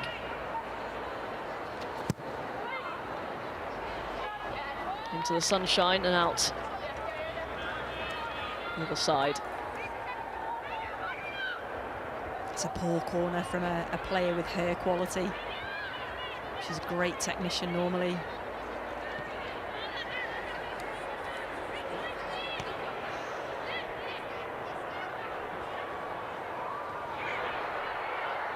And White's not going to give this up. 6 in 6 at the World Cup for Ellen White, and then had a delayed start to her career at Man City due to injury, but 6 in 12 since then for her club. She had an absolutely superb World Cup, didn't she? Everything that she hit went in the back of the net. Sometimes ruled out, but it did hit the back of the net. We won't talk about that. I think she's still hurting from that. We all are, yeah. so.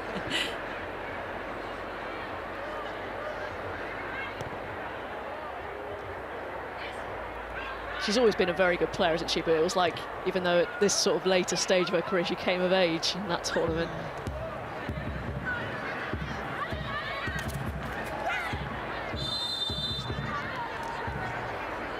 A soft foul, but foul nonetheless.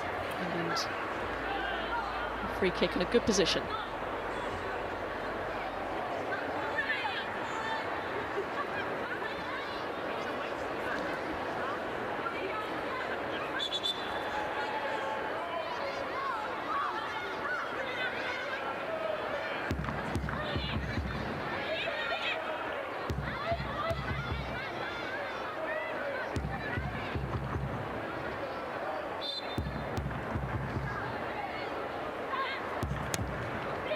Fourth, and a swing and a miss from Jordan Nobbs. It wasn't actually a bad delivery. There was just no runs really to the front post. Ellen White had gone more central. There's a runner at the back post, but oh dear, Nikita Paris, that did not sound good.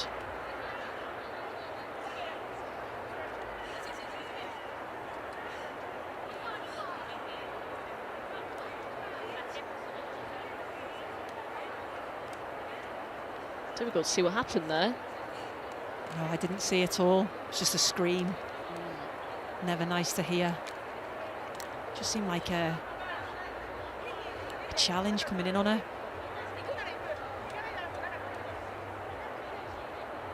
I think that was the initial one. So as Nikita come in,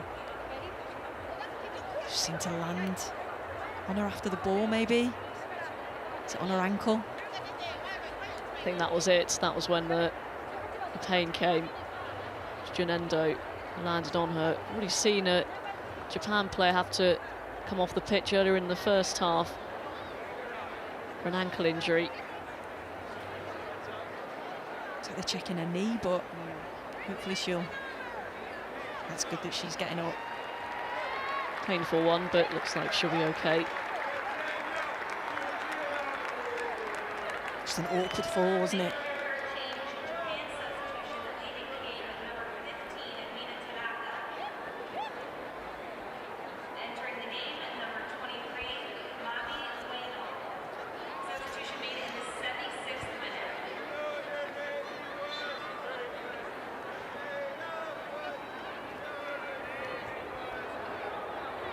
Nami Ueno is coming on for Japan.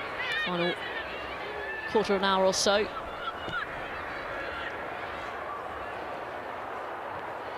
To knock it off. A bit of sweeper keepering from Ikeda.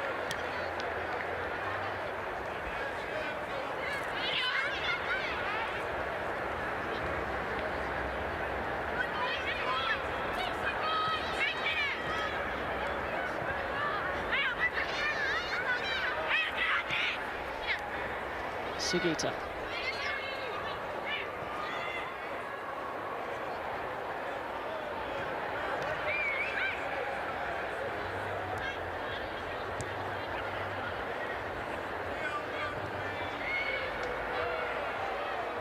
It's going to go up and run towards the row back anyway.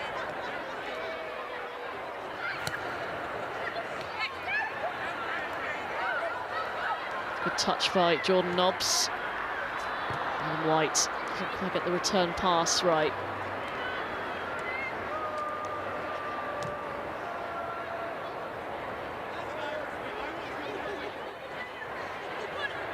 Stokes.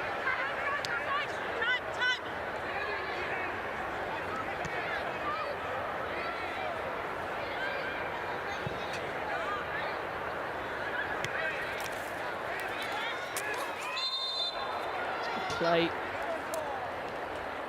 from the youngster, Ueki.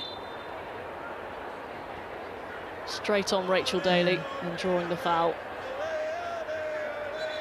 As soon as Rachel Daly took a touch, Ueki got straight in there, made Daly make the foul. I'd actually like to see Daly and Demi Stokes on the other side get forward a little bit more. We've only seen it on a couple of occasions.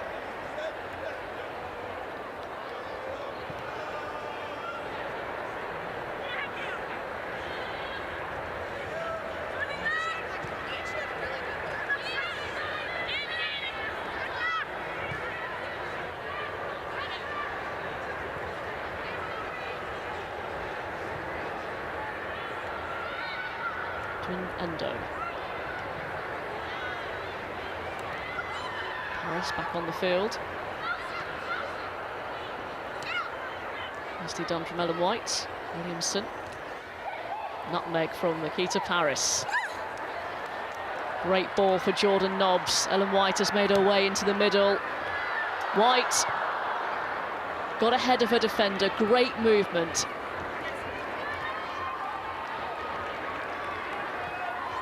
Ball started from Nikita Paris there. Nice bit of play. Sets off Jordan Nobbs, and like you say, if you watch Ellen White's movement, it's great play.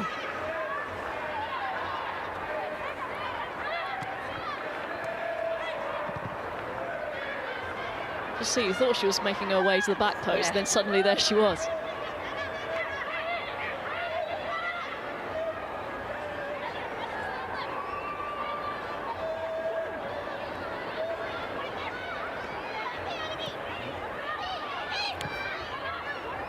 Force back. It's been disciplined, hasn't it, from Japan?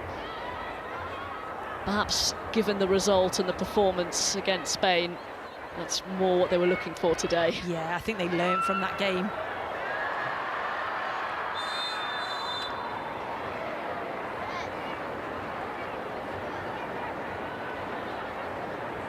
So the referee has pulled this back.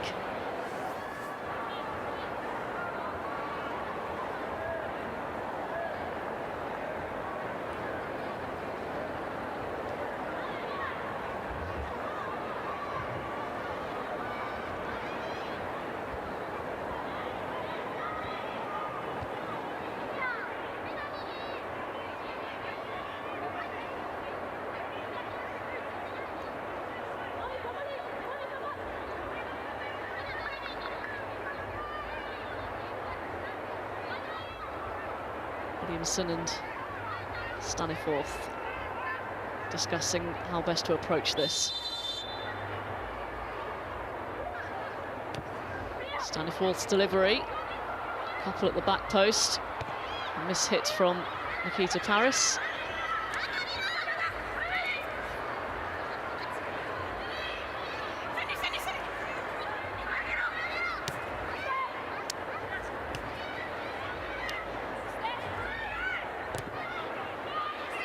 Forcing forward, that's a decent ball. It's Duggan. And it's blocked away for a corner. What a ball that is. Quality crossfield pass.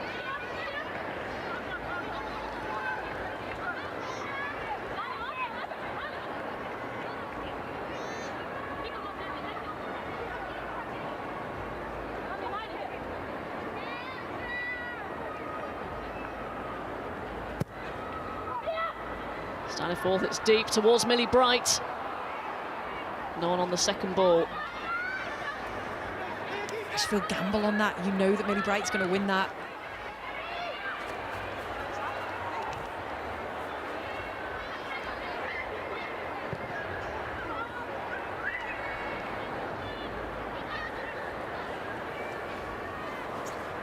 What's been lacking today, Sue? What do you think? I think it's just been, they have... This could be an opening. Duggan, White! And there it is. Finally the breakthrough. With 8 minutes left of normal time. Another huge error from Japan. And England capitalise. And Ellen White has another goal in an England shirt. Just as you were saying, what's lacking from an England perspective, I was going to say it's that finish, because they have got themselves into decent opportunities but haven't finished it off. Great press in there initially from Williamson, and then Toni Duggan, she's the one that wins the ball back. That's a great ball, and what a finish that is. Gets herself into a really good position. The goalkeeper thinks she's going to go one way, just opens her body out, plays it into the bottom corner, and there's that famous celebration. That is a really exquisite finish from Ellen White. Opening up her body. But it was gifted to them, let's be honest. Yeah, it certainly was. And they've been better than they were against Spain for those individual errors, but another individual error. England on the attack again. Maybe that goal has opened the floodgates. Duggan. Well fielded by Kada.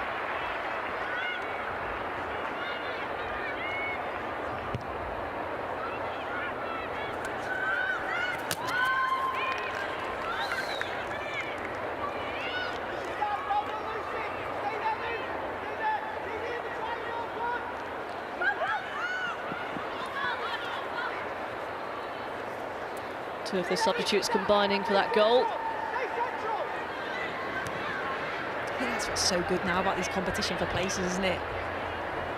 They're experienced players, Ellen White and Toni Duggan, and yet they're coming on and having to and wanting to prove a point, even though we've seen them do it again and again on the international stage. There's these young players pushing them.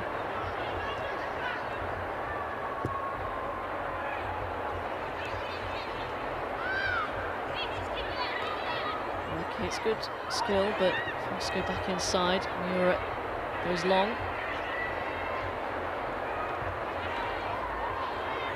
That clears the danger for now.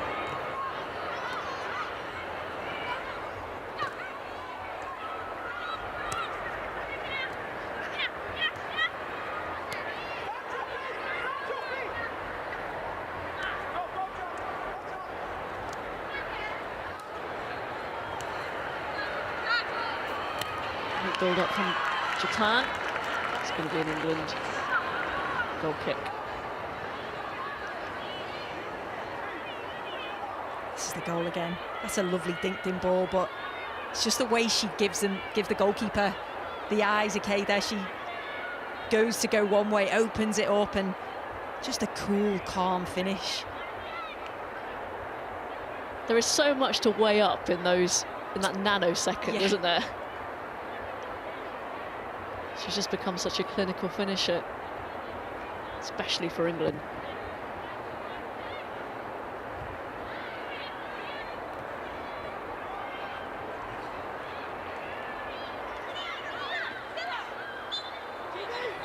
Foul by Paris.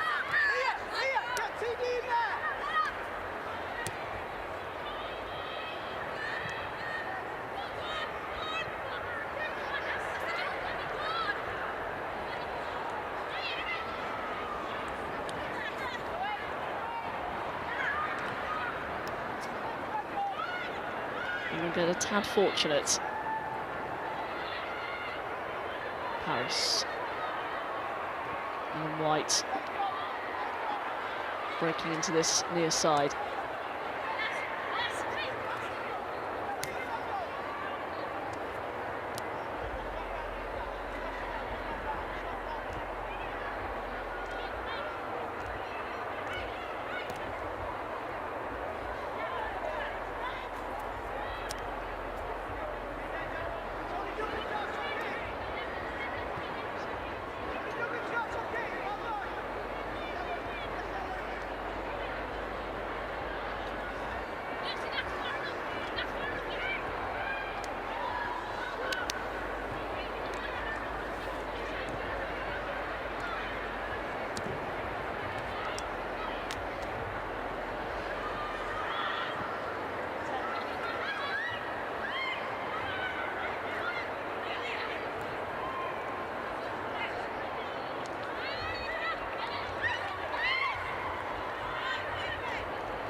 Our SheBelieves Cup coverage does continue later on. USA against Spain tonight. You can watch that on the iPlayer from 9 o'clock. Vicky Sparks and Izzy Christensen bring commentary of that. And then England against Spain, the final group game for them, Wednesday 9 o'clock on BBC 4.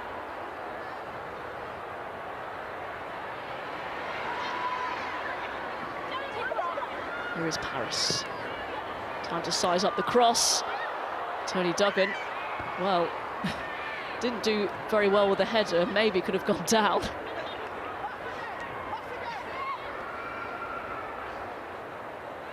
Good cross from Paris. It's a great cross from Paris. Again, showing a pace on this right-hand side. I like it, Tony Duggan in the face. We've all been there. Yeah, it was the sun. Again, should have done better, really. It's a good ball from Staniforth. Ellen White is offside.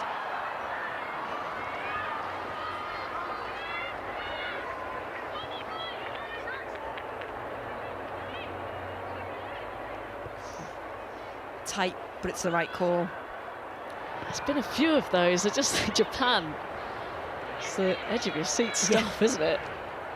I mean, they're going to play like this. First of all, they have to count the errors because they're not going to beat anyone if they keep doing that. And also, they need to pose a greater attacking threat. Nakajima, another long-range effort straight at Ellie Roebuck.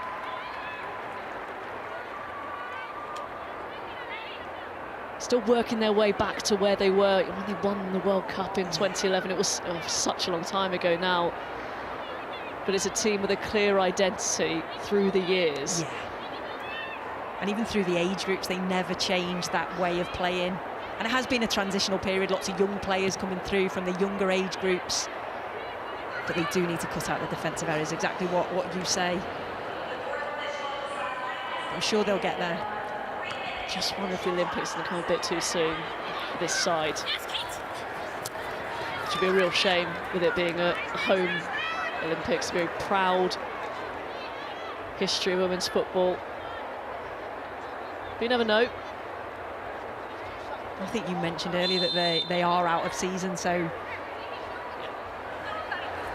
I'm sure that sharpness will improve. It's a great tournament for them to test themselves, get some top nations. Into stoppage time. A much needed win on the cards for England.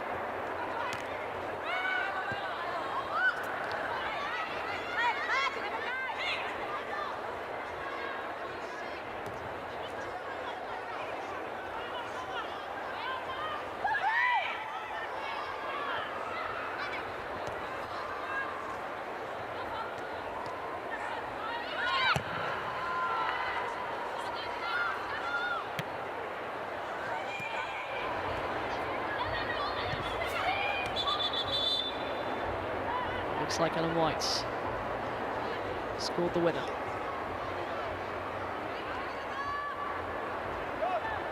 Jill Scott's going to get a couple of seconds.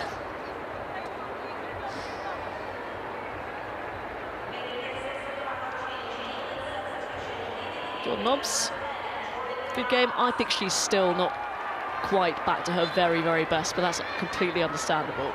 Oh, it's a long-term out, a long-term injury that's going to take you time to get back to the levels that she were at. But I thought it was an excellent performance from her today. Just getting there, certainly. Yeah. And you've seen that with Arsenal. You've seen her gradually build up. Just good to have her back. Those types of injuries, it can take as long as it takes, really.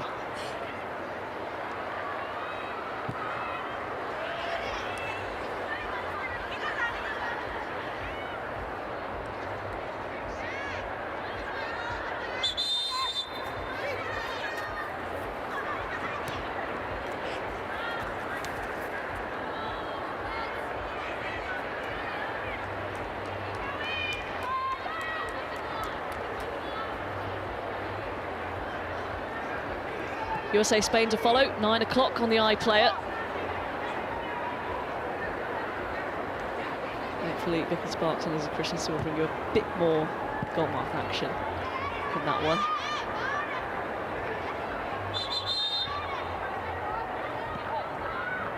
interesting tactical battle. Both teams wanting to press.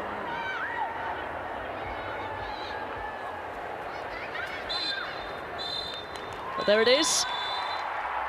A win is a win for England. Far from their sparkling best, but Ellen White the difference. Not the first time we've said that, Sue. Not at all. She come on and made a difference, got herself into great positions, fantastic finish from her. And I have to say that, like you said, a win is a win, and you can see how much it means to those players. They wanted that. Now the big game is against Spain. Let's see how they cope against them, but have to praise them, had to be patient, defended well, and got the goal that they needed. Much needed victory for England then. They've beaten Japan in Harrison, New Jersey by a 1-0. Well, they left it late, didn't they? But once again, Ellen White is the Lionesses' hero. Her 83rd minute strike, meaning England are up and running in the She Believes. Rach, what's your feeling after that one? Is it relief?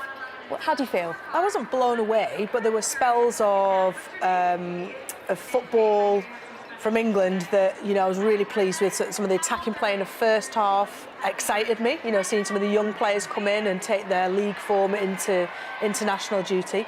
And, you know, when we did see some of the tried and trusted faces come on in the second half, ultimately it was that clinical finish that has edged it for England.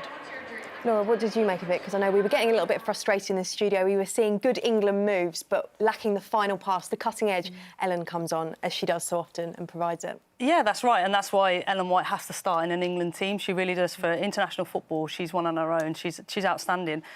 But I think if this was in World Cup, you know, we would be happy with this. We got the result. Was the performance there for consistency in 90 minutes? No, it wasn't. But we got the result. I think with big changes like that, so many changes, it does hint of a training game, and you'd miss your connections and working with people, and you do lack that. And I think that was shown. It was quite bitty and stop-start in the second half.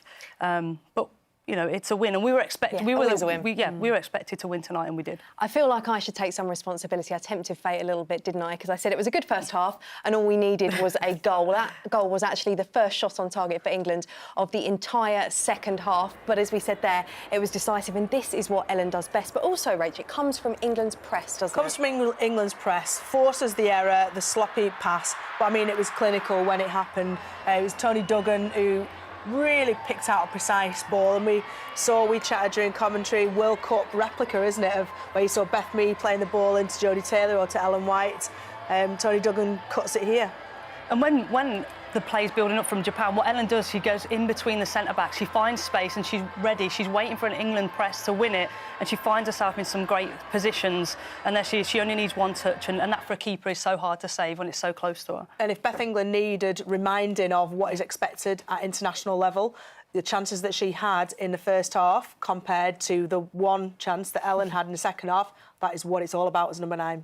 Yeah, let's have a look at some of these chances that Beth England had and some of the other players for England had in that first half. Because, as I said, that was when the majority of them came, when England really were on that front foot. And had they taken these, it would have been a very different story. Yeah, Lauren Hemp impressed me and impressed me in the last game against the USA as well. She got a chance to be more offensive in this game than she was in the USA. Just missed, you know, again, that clinical bit that we desperately needed. Because I think if England had scored in one of these chances in the first half, we could have easily gone in 2-3-0 up in the first half. But I think it's really exciting for England that, you know, we're ready, we're OK to let the defence have it. And then when we can see and smell and sense a mistake, we're ready to capitalise. We've got great forwards in great positions.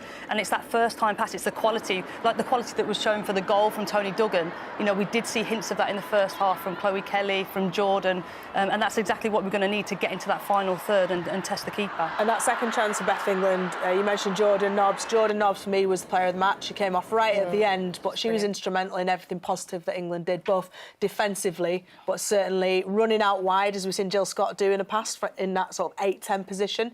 But being that orchestrator, as I said at half-time, I feel she was really key in England's positive stuff. It's kind of what we said before the game as well. It isn't just about the forward players, it's about needing that creativity from midfield, that forward pass, about the player that gets their head up and wants to play that pass. Yeah, that's right. But it's kind of cat and mouse, because if you've got time and space on the ball, you look up and you see the runners, or do the runners go first for the ball to go afterwards? But that's where the connections do come. The more you play with each other, you get to know those connections. But that's where sometimes it's interrupted when so many interchanges and subs are made. And when you've got Kira Walsh and Jordan Nobbs playing together, I think they really complement each other well. If Kira hasn't got time on the ball, Jordan will provide an outlet for Kira to go first time long. They're two very, very different players, and I think that always works well in midfield.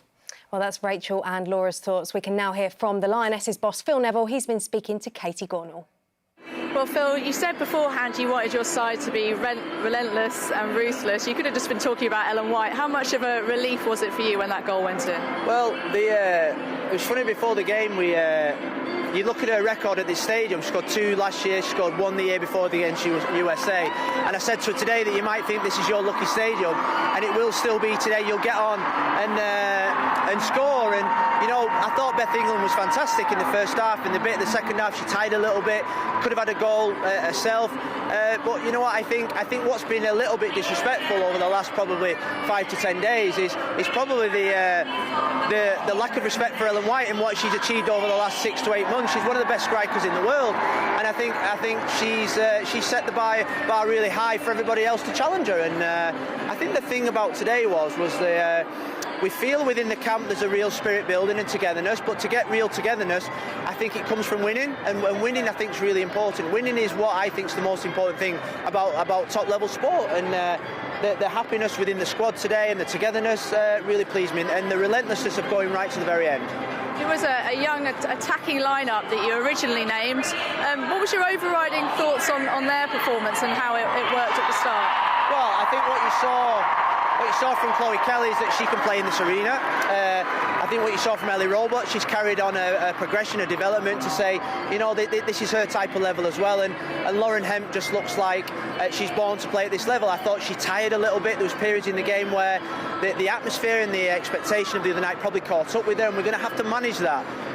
But we've got some fantastic young players, and the only disappointment is that I didn't get Russo on or Fisk on to give them a little taste of the environment too.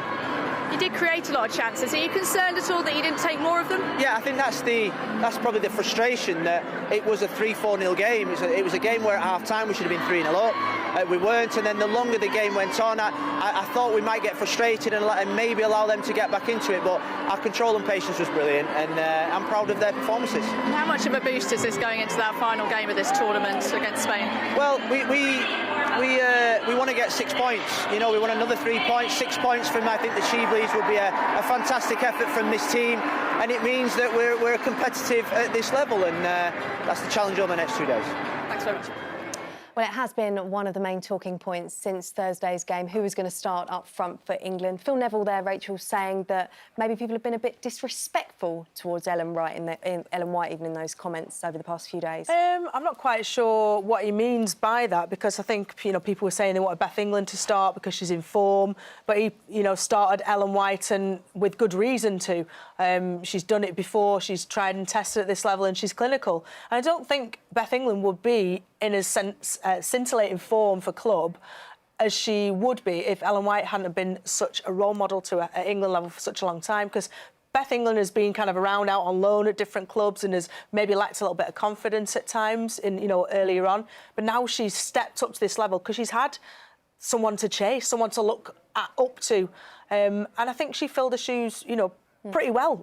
It's only, I think, a second cap for Beth England, so she created so much, synced up exceptionally well with Lauren Hemp, Jordan Nobbs in behind her, and Chloe Kelly on the right, that she fit into it perfectly. She just needs to add that edge. I think one thing as well that Phil kind of didn't mention was the fact maybe that people were actually calling for both of them to start. He did make substitutions today. He made 6 in total, but the thing that we pointed out was that he didn't change formation. This was the 11 that started, so he stuck with his tried and tested 4-3-3, which I know Leanne and Alex were in this studio the other day saying he needs to start with the 2 up front. Yeah, I think that's a valid point. I think, where Ellen and where Beth are in their England careers are two different places. So to compare them, would be wrong, but to play them together would be fantastic. I do think that second half it did get a little dull and with the so many changes, but we changed personnel for trait, physicality for physicality, rather than a formation change or two centre forwards or a different outlook. It was more like player for exactly the same player. Exactly. Like Stanway came on, Staniforth came on for Stanway, and they're both exactly 10s, and you know what they can do. Paris for Chloe Kelly, again, pacey right-wing players. Lauren Hemp for Tony Duggan, 11s all the time. And so it was a bit stale. It deflated me a little bit seeing the like-for-like substitutions. I would have loved to have seen, like you said, thrown on Ellen White alongside Beth England. I mean, it would have refreshed everything and given the opportunity, because you do need a plan B at times, and definitely. I'm not sure how competent and the girls would be at doing that. Well, it would be interesting to see, wouldn't it? Well, for now, we are going to hear from the match winner, Ellen White. She's with Katie Gornell. Ellen, you've got a great record against Japan. I bet you were buzzing with that. Yeah, of course. I think we changed the squad a little bit, but I thought the players that started the game and finished the game done an amazing job. We wanted a clean sheet.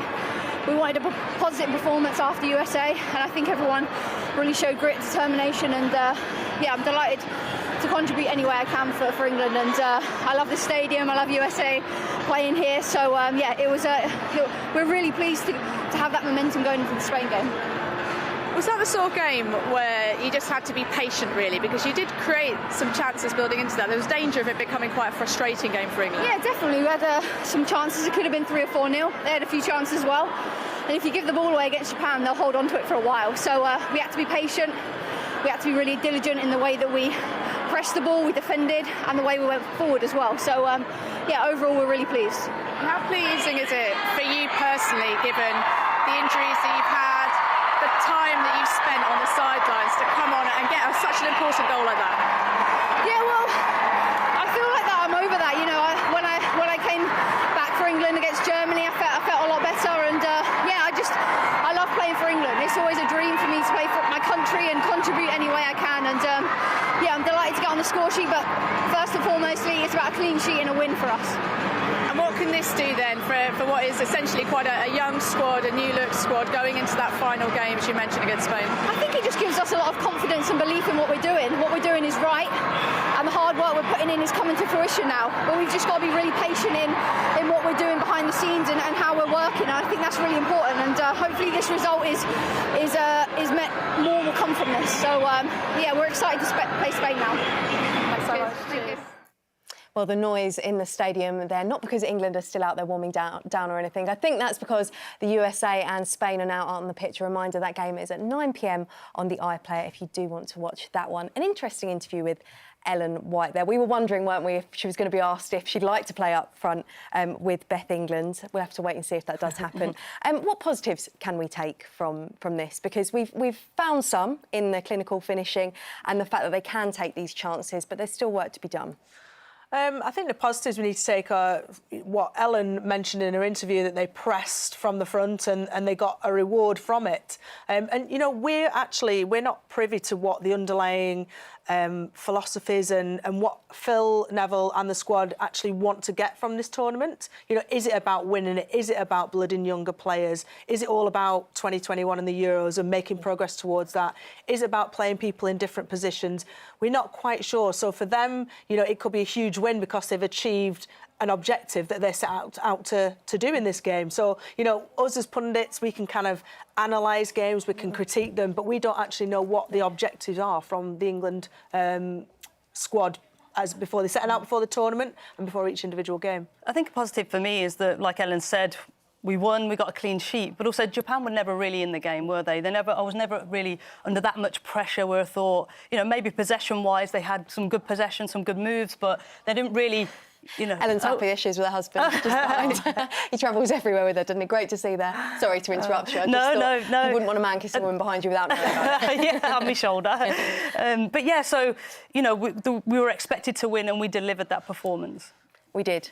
I think we found the positives in the end, didn't we? What happens now? What do you want to see differently or more of the same against Spain? Because that's a big game. Yeah, Phil talked about not having the opportunity to play Alessia Russo and Grace Fisk, and I think he would love to come out of the tournament having given them some game time. For that to happen, I think England need to find themselves in a comfortable situation against Spain. Having seen Spain the other night, and obviously I'll be watching the game later on, they look pretty formidable. It'll be a very different task playing against Spain from a tactical perspective than it is against Japan, because of how they set up, how they play, what their threats are and what their susceptibilities are. It also probably comes down to what you said as well about what their aims are, whether Phil really wants to see all of those young players or he thinks I need to name my strongest side and go and win this trophy. Yeah, I would 100% like Phil to, go into that game and it be a must-win game, whatever that is, changes in formations, but pick your best 11 and use it. Don't make 6 subs. Just make as many subs as you feel necessary to impact that game. Use it as a must-win game. That's what I'd like to see, because we need to get used to those scenarios. But it's going to be another tough game, isn't it? We talked before, you're a big fan of the way Spain play. They're real, maybe not the underdogs, but the ones that are going about it quietly, dark horses. Well, they're underdogs ranking-wise, but they are on the up. They've moved up and up and up and up, and play really impressive football. Probably the most technical football of any female international team. Really impressed me, and there'll be tough opposition on Wednesday. Well, ladies, thank you so much for joining us. They made us wait until the 83rd minute, but England still believe they can win the SheBelieves trophy. Make sure you join us on Wednesday. We'll see you then. It is Japan against England in the SheBelieves Cup. Hemp is in! On the shot, and it's a good save. England, she should have scored. Beth England, another good save from the keeper. Lucky's ball is gathered by Roebuck. Duggan, White! And there it is. Finally the breakthrough. A win is a win for England. Ellen White the difference.